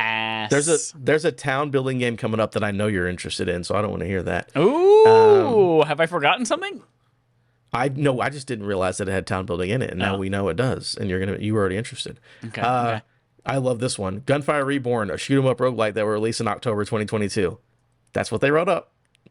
This was the one where it was like kind of cell shaded. We were all animals like with guns and weapons and kind of like Eastern looking vibe on it. Oh yeah, yeah. In my brain, I wrote this off as Baby Borderlands. Yeah, I didn't think Yeah. about that. You're kind of right. Baby There's Borderlands. just a ton of different types of guns that do cool shit, and you're Yeah. I will probably pass, even Yep. though it'll be free. Same. This one looked cool. Last Case of Benedict Fox is a new story focused Metroidvania game with a gothic art style. Trailer showed how gameplay revolved around entering the consciousness of a dead person and supernatural abilities. Release is being 2023, day one Game Pass. So this was like, hey, it's the 40s, and this guy's got a fucking demon attached to him, and he's like exploring and doing, solving the case with my gumshoe. See, but there's a demon inside of my head. Oh, the game looks fucking cool. It does. It's that same like puzzle platform and Metroidvania type stuff that like the last couple of years is getting me real good. I'm really into it. So moody, such good atmosphere. Lots of purple He's like, and hey, red. I'm here to do the case. And the demon's like, let me into your head so I can go in your father's memories. All right, let's go. It was a fun time.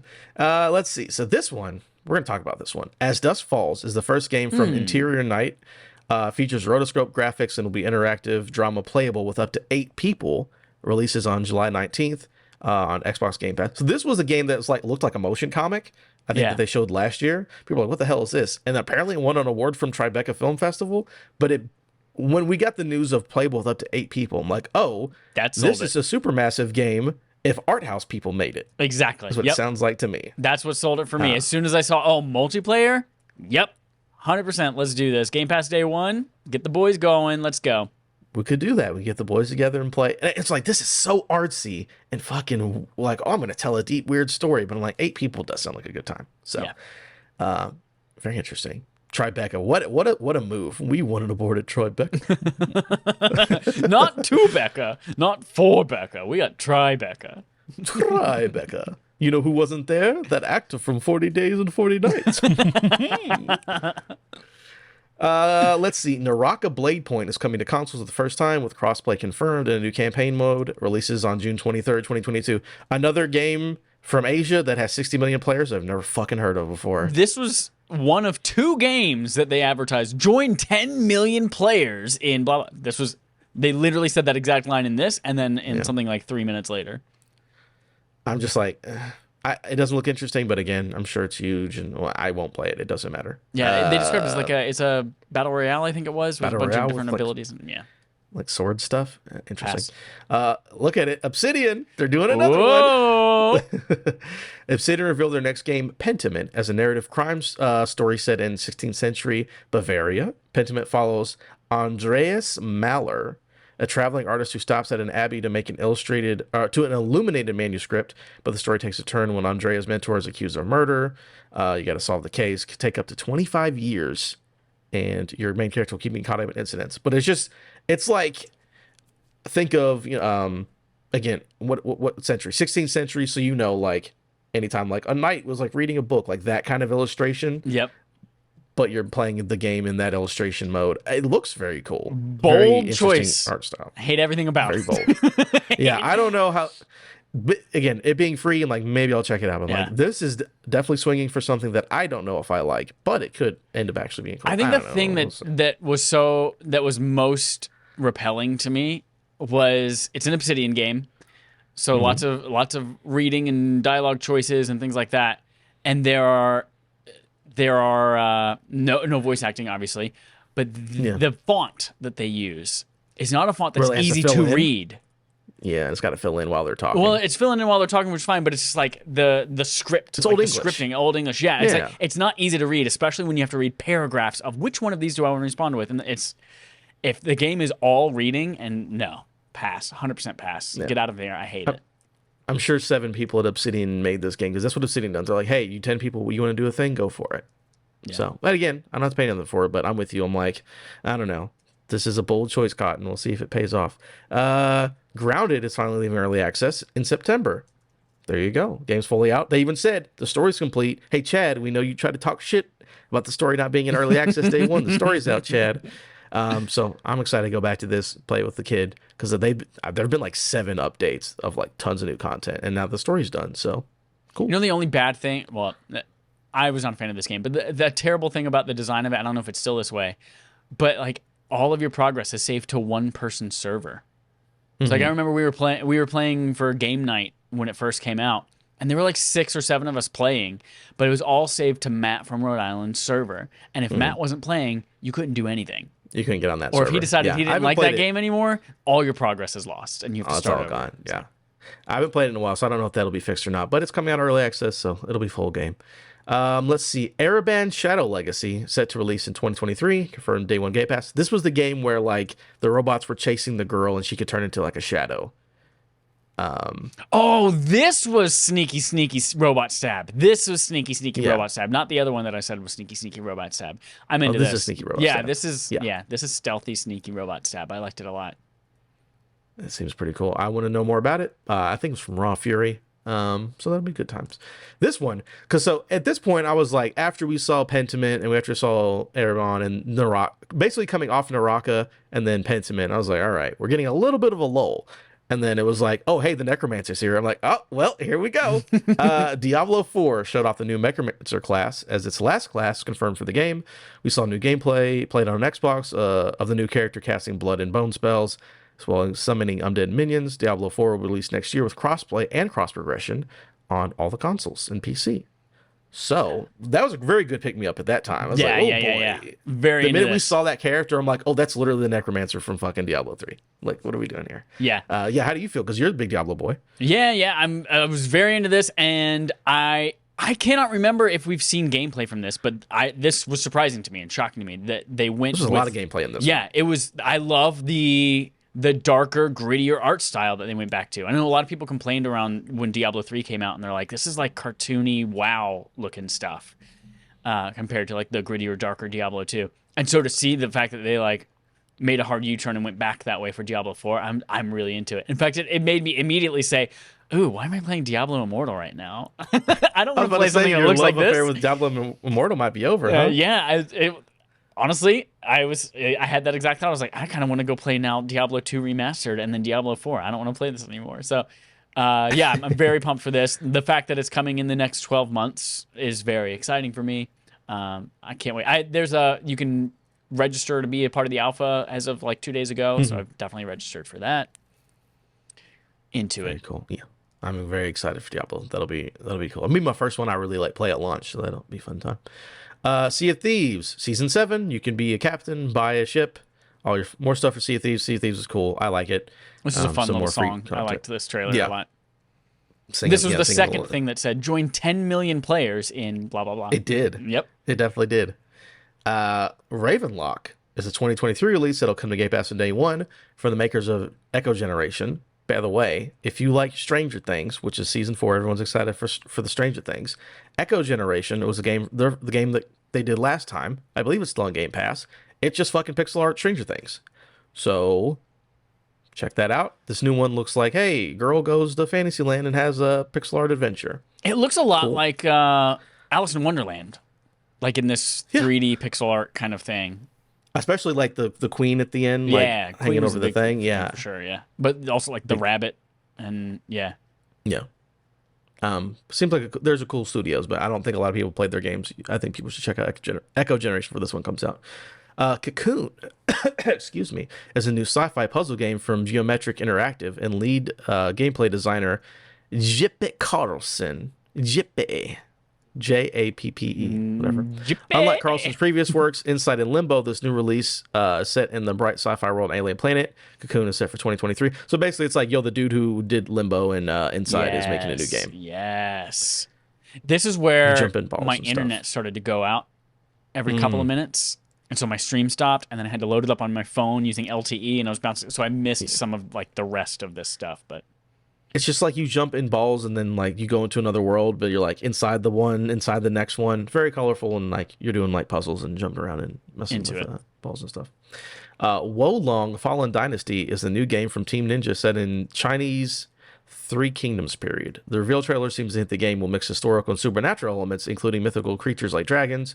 Early 2023, Game Pass day one. So this one, I was like, I don't know if I'm going to like this game, because I don't really like the aesthetic of Team Ninja stuff. But then I play Team Ninja games. I'm like, these games are fun to play. Yeah. So like Ninja Gaiden, Neo, I think it was the last things they made. So I'm like, I don't know about this setting and this aesthetic, but that gameplay gonna be fire. So I guess we'll have to see. Yeah, I missed this trailer completely, but like I'm just googling images of it right now, and I know that I like Team Ninja stuff generally, so Yeah, I'll play it, especially on Game Pass day very one. cool. Exactly. And then here we come to the big stuff. We're getting at the end of this one was the next two announcements. This one they brought out Phil Spencer, and he started to talk, and I'm like, is he about to say the fucking thing I think he's about to say? And both times he said the thing I thought he was about to say, and I'm fucking wild. So a boatload of Persona games are coming to Xbox, including Persona 3 Portable, Persona 4 Golden, and Persona 5 Royale, or Royal, whatever, Royale. They're confirming to come to Game Pass, but only Persona 5 has a release date slated for October 21st. That's wild that Persona is coming to Xbox, especially because I don't remember. I'm pretty sure when 5 came out, they're like, no, this is PlayStation exclusive, guys. PlayStation, they got this exclusive. And then Phil comes out, was like, we got games from our buddies at Atlas. I'm like, oh, it's all the fucking Persona games. Fucking watch it. And now they're all everywhere except for Switch. Get over it, nerds. Well, didn't Switch get regular Persona 5? No, they got Persona 5, the Muso game. Oh, Strikers. got it. They don't have normal Persona 5. Persona but 5, no, the regular version came to PS Plus collection. That's what it was. Yes. Okay. But no, this is a big get. Persona 5. We were making a joke. The game with the biggest fan base that hasn't beat the game. But no, Persona 5's dope. It'll be on Game Pass. I think that's a big win, I think. Yeah, big win. You ever play Persona? No, I have Persona 4 Golden on my Vita, but I never booted it up. Okay, that was like the one game that was on that console and you didn't play it. Yeah. I played so many other things on there. Yeah. Salt and Sanctuary too. But no, I think that's a big get. That's cool. And then immediately followed it up. He's like, "Oh, we've collaborated with one of the people's most overrated creators of all time." I was like, "Oh, they did it. Here he is." Yep. Microsoft and Hideo Kojima are working on a new game. Without revealing much of anything, Kojima simply stated that this is a game I always wanted to make. He also mentioned something about the cloud and using that. So again, I don't think this is coming anytime soon.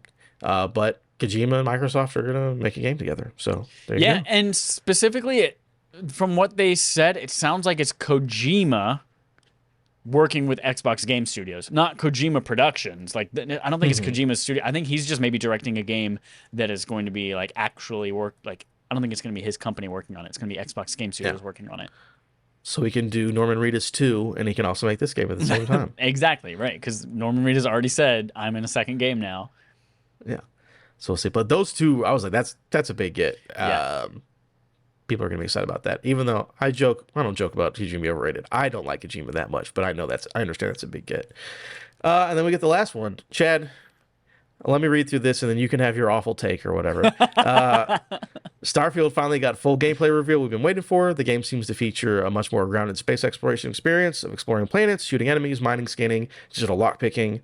Got a look at the extensive customization from the character creator, from traits to skill system, customizable weapons, base and spaceship builder. In case you were worried, you'd be exploring the galaxy from a map. No, you actually fly your spaceship. As for scale, Starfield revealed it will take place in a cluster of over 100 solar systems, one of which contains 9 fully explorable planets. So you'll have over 1,000 complete planets that you can explore. Not just like, I'll go to the spaceport here. Every planet can be explored fully. So yeah, Starfield was what they ended the game with. I don't remember our bet, but I'm pretty sure you said something about Starfield getting 10 minutes shown off. I think you'd win that bet because I believe it was 12 minutes. I did say my exact thing was at least 10 minutes devoted to Starfield. There, you got it. You did get it. So I'll just go ahead and say this out. I'm very excited. I love Bethesda of everything they do. I love space stuff. I love exploring. This basically looks like, hey, if No Man's Sky just had like 20 times the budget, but also had really deep RPG mechanics, which to Adam's like, oh boy, my thumbs are higher than what is Jason Sudeikis? What's that guy's name? Josh Hartnett. Thumbs are higher than he was in that movie where he did drugs. So no, I'm very excited. This is a big deal. Can't wait for this next year. But Chad's got a hot take, everybody. We gotta listen to Chad now. It's just for me, I'm just very relieved that it is 100% the game people want, and 100% now I know a game that I don't want to play. So I'm very happy to have seen this. Openness? What about it is that you're not interested in? So I have played No Man's Sky twice before, so I know what that type of game is, and it immediately right off the bat was like explore, shoot a laser at a rock, and get materials, and build some shit, and look at a plant, and research some things by looking at it and scanning it. That Shoot does not space interest pirates. me. But then they went inside and they're like, oh, look, some space. I was like, oh, okay. Okay, this is not No Man's Sky because before I was like, this is just straight up gray No Man's Sky, no color, just gray. And then they went inside. I was like, oh, shooting, okay, guns, but the gunplay looks exactly like Fallout gunplay to me, which is not good. Especially Matt brought up like it doesn't look like it's gonna have the VAT system, which is the only thing that makes Fallout gunplay like bearable. And it looks highly inaccurate. Like they were even like holding down the trigger and firing this thing, and the bullets you could see them going all over the place and not hitting the enemy. It's just like. That looks bad to me. Bad gunplay. The frame rate of it was already, it's got that Bethesda jank to it, and this was just in the 12-minute gameplay reveal trailer. So it's not for me. And the building and craft your own spaceship, it's like that looks fine, but then like what am I going to do with this spaceship? I'm going to go to 1,000 planets. Like you can start at this city on this planet, or you can zoom out and go anywhere else. It's like I know you didn't develop content for 1,000 planets to cover the surface of all of them. It's just gonna be like, look at some of those planets are just gonna be rocks. And and you're gonna spend so much of your life looking at, I found a weird bug or a cool plant on this one, and I spent 20 minutes finding that on the other side of this boring ass planet, and there are 1,000 other boring ass planets just like it out there. So, and the dogfighting in space, I've never been a fan of. All of that's always been terrible. It controls awfully for me and not fun. So. I know 100% without a doubt I can officially cut off any hype that I had for this game. Don't have to worry about it anymore, and I'm very excited for that. But here's the one question though: when they talk to the people, the face is actually animated good. When they talk to the lady, she's like, "Hey, we're gonna explore stuff or X." I'm like, "Hey, that doesn't look like a scary monster." You're right. The facial animations were good, but I immediately like a minute into the trailer, I texted the group. I was like, "This looks like gray No Man's Sky, and everyone's eyes are completely dead." Like their faces are animating, but like they are like they're looking. It looks like they're looking through you, and like this is off-putting to me. But that's cool. No, I'm very ready to explore space. Gonna go talk to the Constellation people, shoot some space pirates, go find where they're making a Halo or something. Something's making something in space. I don't know. I'm gonna have a good time. But that's it's not for you. That's completely fine. But that was the Xbox Showcase. So here we are. Segment from Adam. We got to rate this now. Chad, what are you rating this out of 10? Oh God, you go first. I got to go back and like glance at all the announcements again real quick. So when I was reading it, we were going through it because I'm like, anytime that there was a lull, like again talking about this Japanese free to play whatever, I'm like, I don't care. But then they'd hit us with like Diablo. Right. I think that it was paced very well, and I agree. There were like definitely like things that I did not give a shit about. I'm like, I don't know why you're showing this. I don't care. I do like how it's basically just gameplay and stuff. I think it's good. I think there are only like 3 or 4 like heavy hitters. It's not like a PlayStation showcase where they're like, here's the 4 big exclusives coming out, and it's like, oh, Spider-Man, and fucking this and that. Yeah. But I'm like, everything. I do think it was very good overall, with some things that I was very excited about. I would say if I gave Keely's a 6, I gave this like an 8. I was thinking the same idea that like you're right. This one was paced much better. I was looking back, there were 5 or 6 things in here. I was like, oh yeah, I can't wait to play that thing. And it felt like it didn't last an hour and a half, despite it actually lasting an hour and a half. So this is definitely going to be better than the 5 I gave Keely. I'm going to say, are we doing fractions? If you want to. Because I'm going to do 7.0. Okay, let's. You realize that is the same thing as a 7, correct? Well. Do we want to take this time to go back and look at our Xbox Bethesda predictions? Sure, since we're here, go for it. So on May 1st, we made predictions about what might come up whenever they announce this thing. So we have 3 predictions from each of us, and we'll figure out who got the most right. So my first one was Doom takes a break while they reimagine the series. Mm-hmm. It was not present at all in. Yeah, no Doom at all. So I'd say that one probably gets a check mark from me. Mm-hmm. Your first one was games from Devolver Digital, Cult of the Lamb, and Return to Monkey Island will be day 1 Game Pass. Didn't see any of those. I don't believe so. They've never said anything about that, so no. I don't think it's going to happen. My second one was at least 10 minutes devoted to Starfield. We already saw that. Your second one was Wolfenstein sequel from Machine Games. Again, MIA. No Machine Games at all. No Machine Games.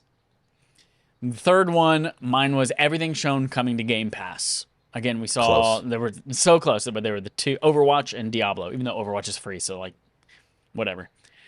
Yours was Redfall release date, which we got, and it's before end of Q3 is the second part of which that. I'm not. Oh, we did not get that? Yeah. So I only get half a point because we do get a release window, but it was not this. I was like, oh, it's going to be in the fall or whatever, but it's not the fall. Got it. So, all right. Or before like the winter. Yeah. So I'm the better guesser. Yeah, you are. You got me. Just like Josh Hartnett in that movie. He got got. Like Josh. And he got. Oh, the faculty. He got someone in the faculty, I'm sure. Yeah. Right in the back.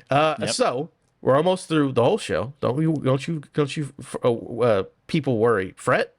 Anyways, so last we have Devolver Digital because we're very excited about their countdown to marketing, good times. Here's Devolver Digital. I fucking love. Remember in that trailer, they're like, we're going to show at least 4 games. Yeah. Let me tell you how many games they showed. 4 games. Exactly 4 games. Yep. Fucking love these guys. So number 1. Originally an itch.io game, an expanded version of Angerfoot is on its way in 2023, a bonkers FPS in which you use the world's deadliest feat.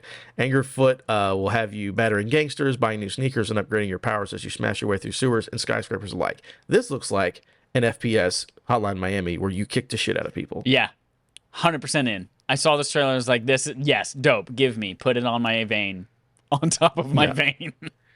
When he's driving the car at the end with his feet, I'm like, all right, guys. Man, the game looks wild. Yeah, it looks awesome to me. And 2023, we'll have a good time. Good on you, Devolver. It's a good one.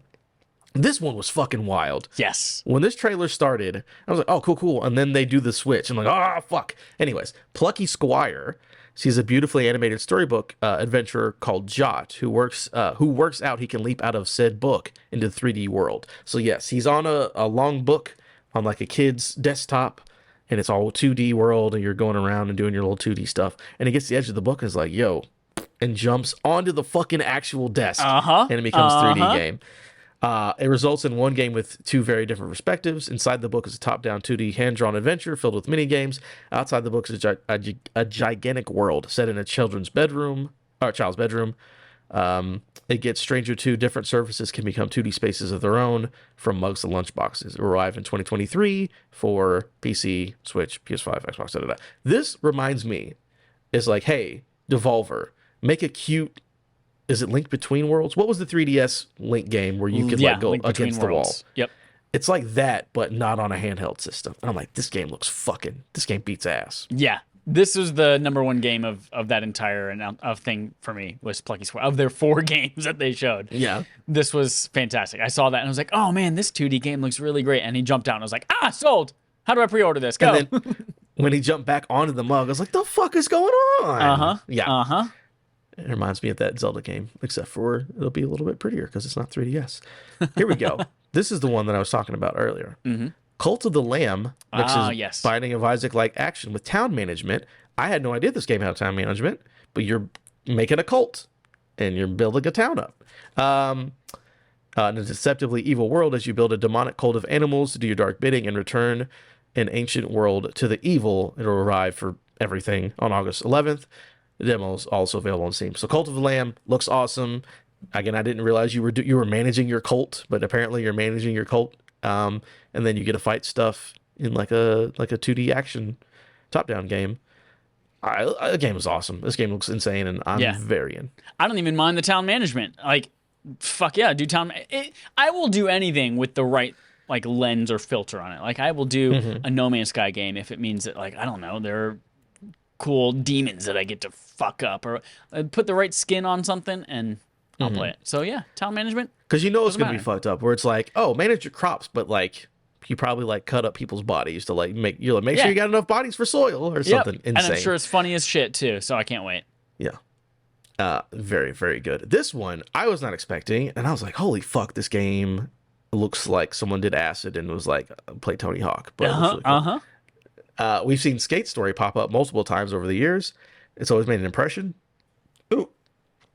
Clearly, it did for Devolver, who is now publishing the game. Arriving in 2023, the gorgeously styled fantasy skateboarding adventure sees you piloting a low-poly glass demon into the underworld. Do it well, and you'll progress on your journey. Bail, and you'll smash into pieces. So yeah, you're like a polygonal glass demon who skates through hell, and if you don't land your kickflip, you fucking explode. Yeah. And then you go try it. The game looks fucking wild. Yeah, I'm very into this. This is I didn't realize that we've seen this before. Like this article mentions like, oh, we've seen it multiple times. It's like I have not seen this because I saw this. I was like, oh, this is so cool. This is awesome. This is amazing. The first time I'm seeing this in my entire life. But yeah, and then put on it like not only does it have a really really cool art style, but then the fact that you're just like you're skateboarding through hell, like escaping a demon or something, or doing I don't even remember what the setup is, but it's cool. I'm like, can't freaking wait.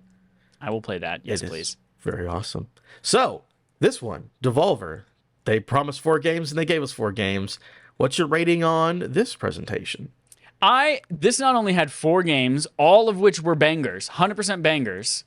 But also, just like the rest of the presentation around it, the 20 minutes of content around it was all very like Suda in the mech. It was Suda in the mech. It was all of the commentary and like the mashups, all the funny game mashups that they did.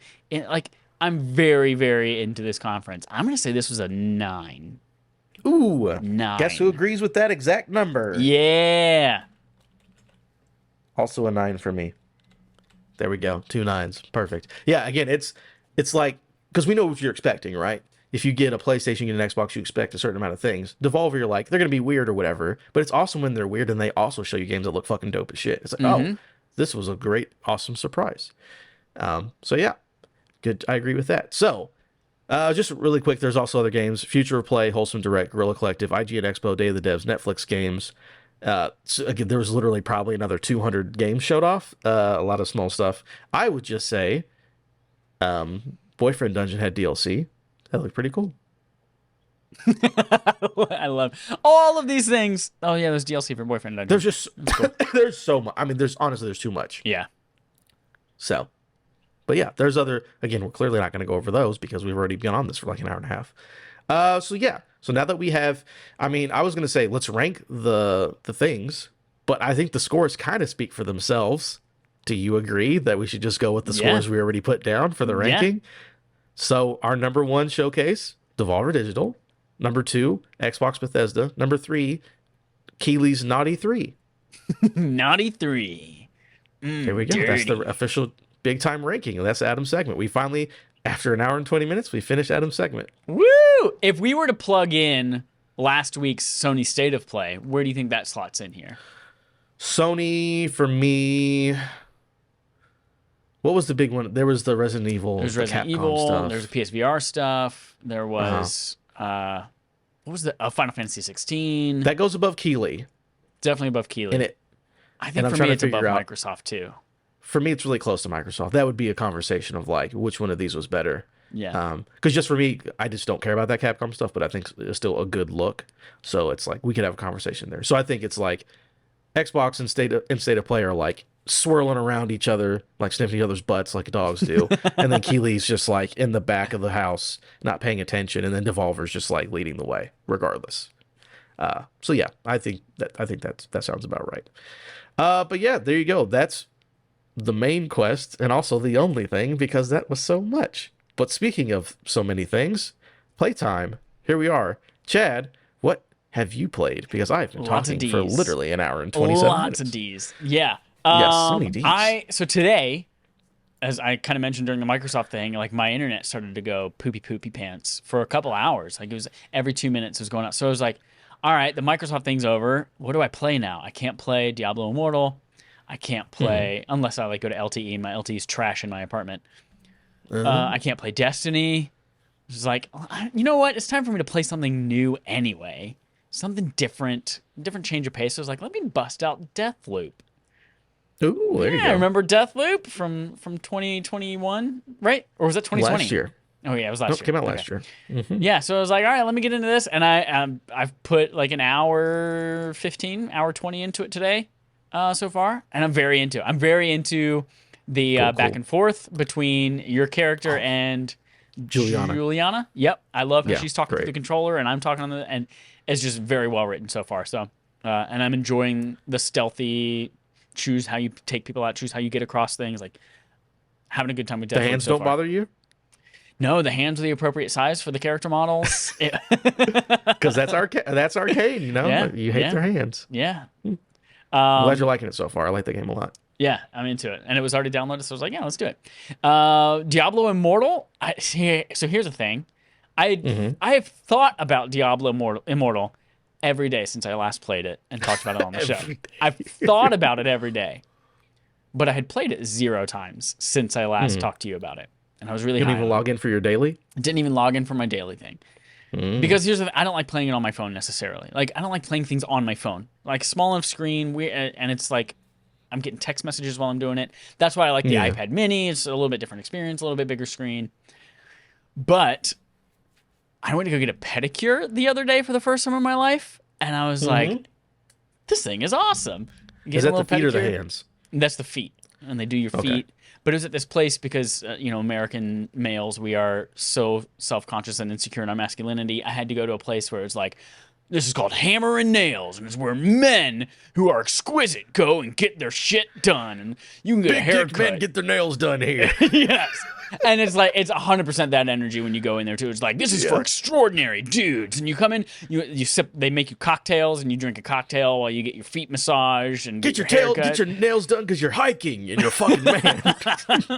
It's exactly that.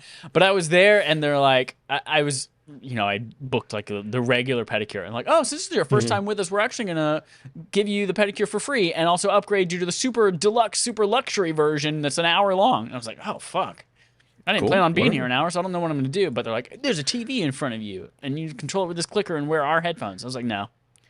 I'm going to get out my phone. And I was like, I could watch some Bob's Burgers, or I'll play some Diablo Immortal. And I got sucked in.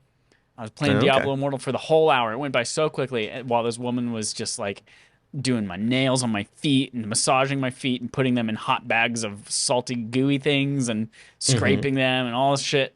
And I was just in there just like, killing demons, and it was fantastic. So yeah, being able to, that was just like a cool thing that I started it on my iPad. I just happened to have my phone in my pocket, and I was somewhere longer than I thought it was going to be. I was like, oh, let me make progress on Diablo. I have also found though that part of me when I've been home and I've been thinking about playing, I was like, man, I'd like to play this on my TV right now, and there's not a great way to do that. Unless I mirror it to my TV and then use a controller, and it's like, so that bums me out a little bit that it's purely mobile and there's not like an Apple TV version or like a console version that has cross progression. So that bums me out a little bit. So I played that during the pedicure, and then I came home and played it again for like an hour, and I was really into it. I'm powering up my monk. Into it. I finally did get to the part where I was like, oh, this is how they make money. Yeah. And there are like short dungeons that last a few minutes, and they're like these rifts that you go through in these challenge dungeons, and you get a bunch of shit, and at the very end of it you get a legendary gem or something to upgrade your equipment or something like that, or to sock it into it, and they're like, cool, you want to run this again? You can, but you won't get really good rewards unless you have this thing that you can sock it into this rift. And I was like, and you can get 3 of them to get your extra rewards. It's like, oh fuck, okay, this is how they're gonna make money. But gotcha. So I haven't come up against a wall yet. It's just like, oh, this is a cool thing to do that I don't really need to do right now, but I'm sure it's around the corner where certain amount of hours in you're gonna hit that. Yeah.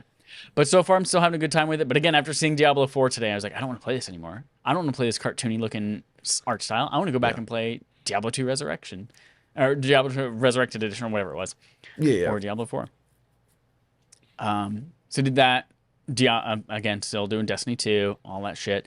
Started playing Life is Strange. I decided I'm not going to wait till the end of the month to do our barf game. So started playing that on Game Pass. And when I logged in, it's like, you have 6 days left of your Game Pass subscription. I was like, I have 6 days to finish Life is Strange for free. Better get it done. So I'm sure I'm going to finish that before next week. What the fuck is MHS? What's the name of that actor again? Is that his initial? Josh Hartnett. No, that's not it. What is MHS? I did not play Monster Hunter Stories. Magazine Horror Show. No. The Quarry. No, although I can't wait for multiplayer to come to that so we can play. Yeah.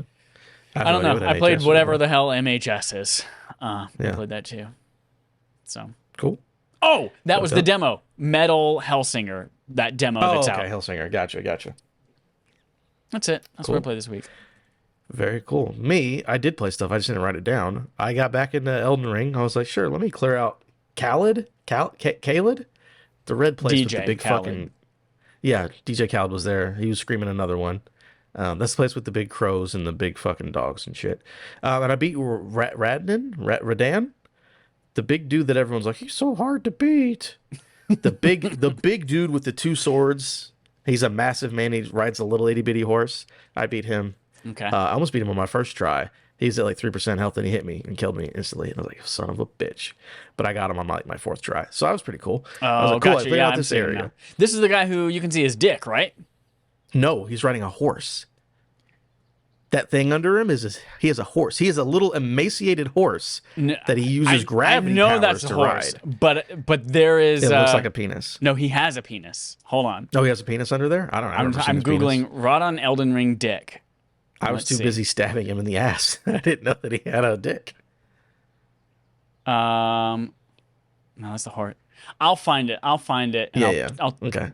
Can I tweet a picture of a dick on Twitter? Oh, absolutely. Okay. Twitter does not care.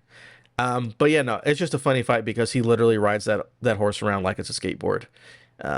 Because he's gone mad and he's crazy and he's lost all semblance of who he is, except for he loves this fucking horse.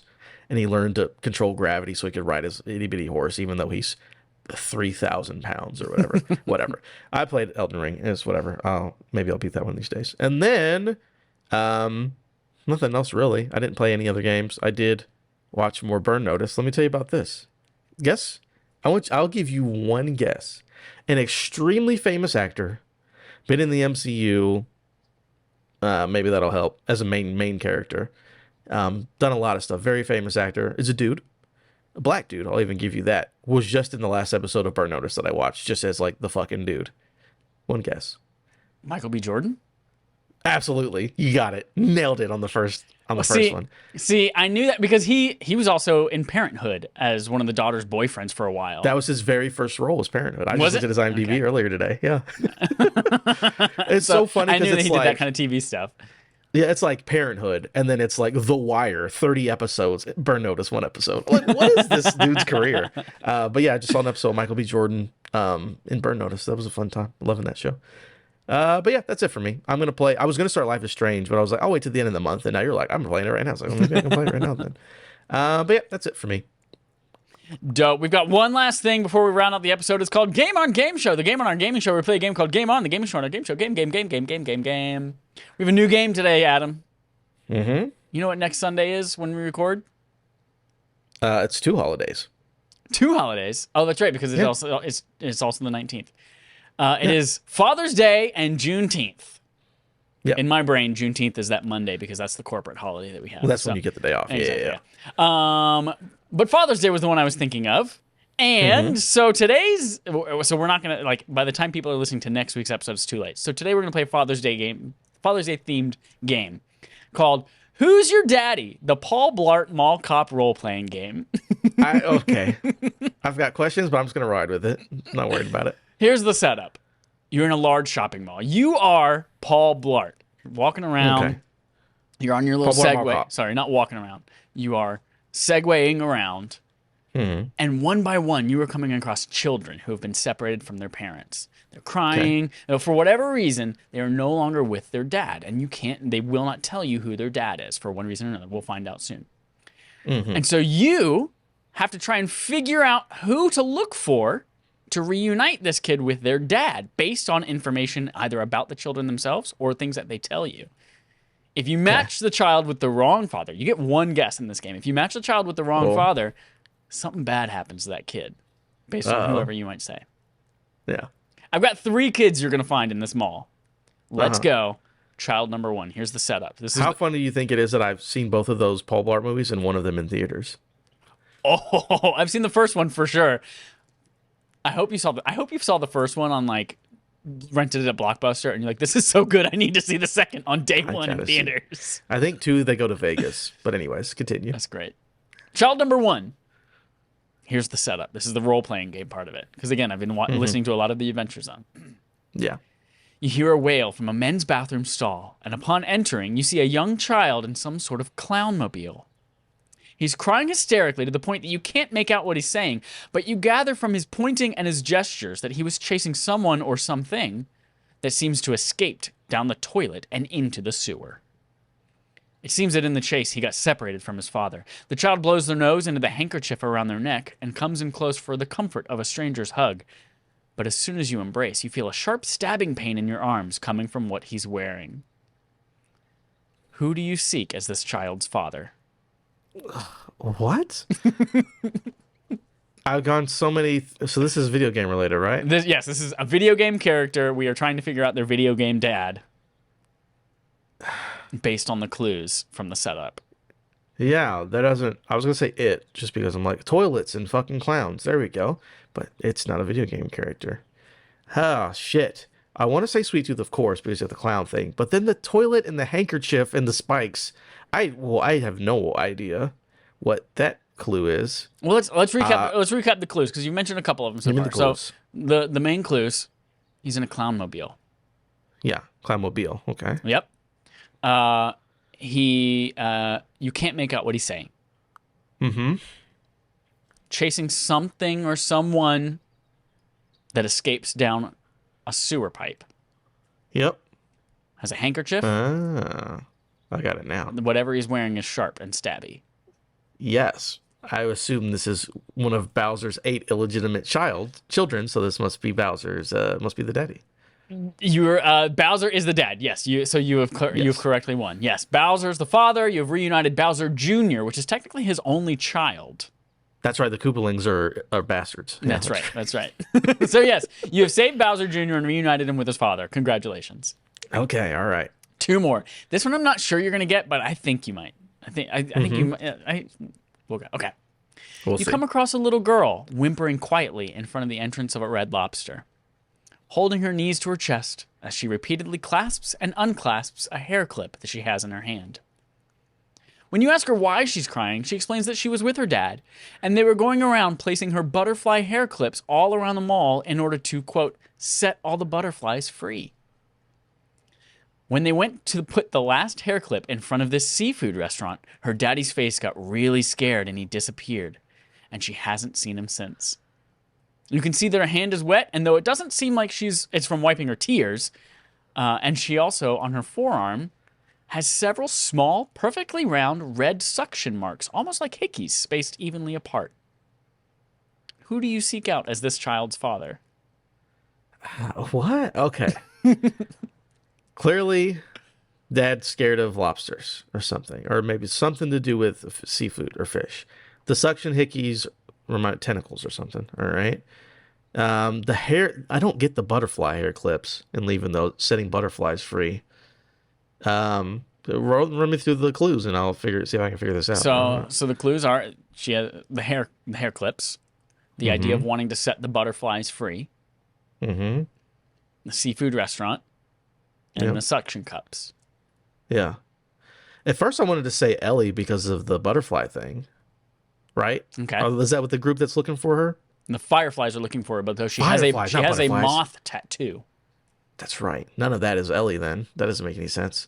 Butterflies and then fucking seafood. I have no idea. You're right. I might not know this one at all. Focus on the suction cups. That's a really important part. Yeah. But who would her dad be? Because he's an octopus boy.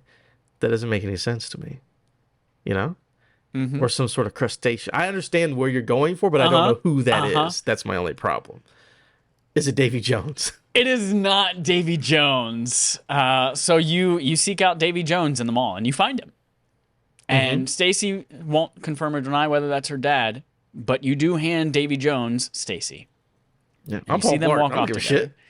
Stacy then gets taken on Davy Jones's ship down into Davy Jones's locker and drowns within about 30 seconds. And that girl is now dead at the bottom of the ocean. Paul Blart, another job done. Correct. Meanwhile, Octodad from Octodad, Dadliest Catch, is walking around in his suit looking for his daughter, scared to go close to that sushi restaurant or that seafood restaurant for fear that he might be revealed and cooked and put on a plate. Interesting. I was thinking Octodad very briefly because of the octopus thing, but I Right, don't right. remember anything about his daughter and hair clips and all that stuff. That is completely out. I beat that game. That is completely out of my mind. So here's full transparency. I've never played Octodad, but Okay. when I went on the Wikipedia and I looked up. Oh, he has a daughter. Oh, cool. Look, that was like the one thing they He has had a about human her. daughter.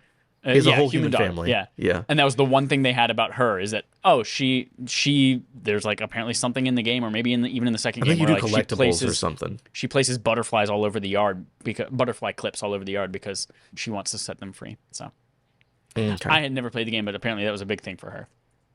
Okay. All right, last I have one. played the game. Last one. I think you'll get this one. All right. You're driving around on your little Segway, you got your little radio on your shoulder, and over the radio, you hear that there have been several customers complaining of a young girl sneaking up on people who are relaxing in the Sharper Image massage chairs and poking them. And then she runs away screaming as soon as they wake up. No one can figure out where she's going, though. You tell the front office that you'll keep an eye out as soon as you make your rounds. The fourth time that you stop by Auntie Anne's to get yet another pretzel dog, you hear a strange giggling behind you. You turn around and find no one's there. So as soon as you face the cashier again and reach out to grab your porky pastry, you hear the chuckle again. But this time you realize that it's coming from the ceiling. You look up and you lock eyes with a young girl staring at you from a vent, and then she takes off. You chase the sounds of her clanking through the ducts until you finally intercept her at the cold air return vent beside the movie theater.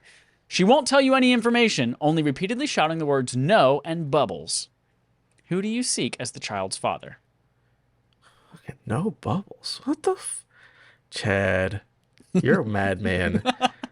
So I will walk through. So I'm like, it's something with PT because the little girl's sneaking up on people, and you look around and she's there. But there's no dad in that, not that I remember.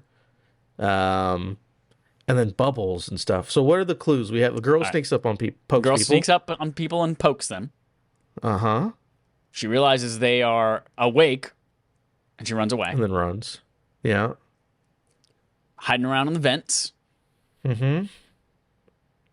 Doesn't say anything, just says no and bubbles. See, that's the point where I'm like, what the hell is this? Who says only no one bubbles and who runs away when you wake up? Like, I don't... What world does her dad live in? If we had to say there were three worlds, one was red, one was green, one was blue, does her dad live in a certain world? I guess just based on color, I'd say blue. Okay. I don't... Is it... God, let's just say her dad is fucking Snake. Snake, like Metal Gear Solid Snake? Yeah, Metal Gear. All right, so you do find Snake out in the smoker There he section. is. Yeah, he's out there, just past the door. He's standing too close to the door. There's a sign that says stand 20 feet from the entrance, but he's at 16 feet, and he's measured it. He can eyeball it. But he's out there smoking a cigarette, and you bring this little girl to him, and she's just saying, no, no, bubbles, no, screaming, no, bubbles. Hand it off. He ties a parachute to her. I'm like, that's really weird. They're on the ground. What's going on? Immediately it inflates. She gets sucked up into the sky. Although there's no plane to collect her and bring her back to Mother Base, she just continues going until she freezes in the atmosphere. Yeah. And then somewhere in Guatemala, about 3 days later, this frozen little girl shatters in front of some person's house while this little girl is playing in her front yard. And just this other little girl shatters to pieces, bloody little girl, all over the ground. Because you gave her to Snake. Wasn't When at in the mall. reality, I'm not you worried should about have given her to the Big Daddy from BioShock. This is a little sister. And she calls Big Daddy Mr. Bubbles. Does she? Yeah, Mr. Bubbles. No, Mr. Bubbles, come save me. And she crawls around in the vents. That's how they get from place to place. Yeah, I remember. Yeah, crawling events and the poking people. And poking people when you say with the poking, now needle. it's like the needle. Yeah. But she's used Makes to poking sense. people who are dead and sucking the needle. Yeah, And so so when when they people wake wake up, up they in the freak sharp out. image, yeah, see? Gotcha. Good one. That's a good one. That's it for Who's Your Daddy, the Paul Blart Mall Cop role-playing game. And that's it for Game on Game Show. And that's it for our podcast this week. Thank you, everyone, for listening. What was your favorite announcement from the whole Summer Games Fest kit and caboodle that was going on? The Naughty 3, the Josh Hartnett-sponsored Naughty 3. The whole thing. Let us know on Twitter at RespawnAimFire. You can also go to patreon.com/RespawnAimFire, where you can become a patron and do a couple of things, like get a really dope wallpaper based on Grease. Gris. It's pronounced Grease, not Gree, like I was for the last month and a half. Footloose. Kick off your Sunday shoes. Oh, wrong movie. You can go get that wallpaper for your devices. You can also help us vote on Barf Games. You all voted for the month of June for us to play one of three things. You voted for three things in equal amounts, and Adam decided from those three that we are playing Life is Strange: True Colors. So, chose that on purpose because it's Pride Month. That's exactly right. Pride Month. Go play that. We're going to discuss it at the end of the month. If you want to be part of that discussion, you can email us your thoughts, or you can be on the show. Reach out to us and let us know you want to be on the show. We'll do that too. It is June 12th today as we're recording this, so probably in a week and a half, we'll put up another poll. So make sure you're a patron when you're ready to vote there, and we will get something out for July. I'm not going to skip a month. Time is moving too quickly as it is. Yep. That's flat. That's it, everybody. Until next time, here's our usual sign-off. I'm not getting Starfield. I'm not getting Last of Us. How about that?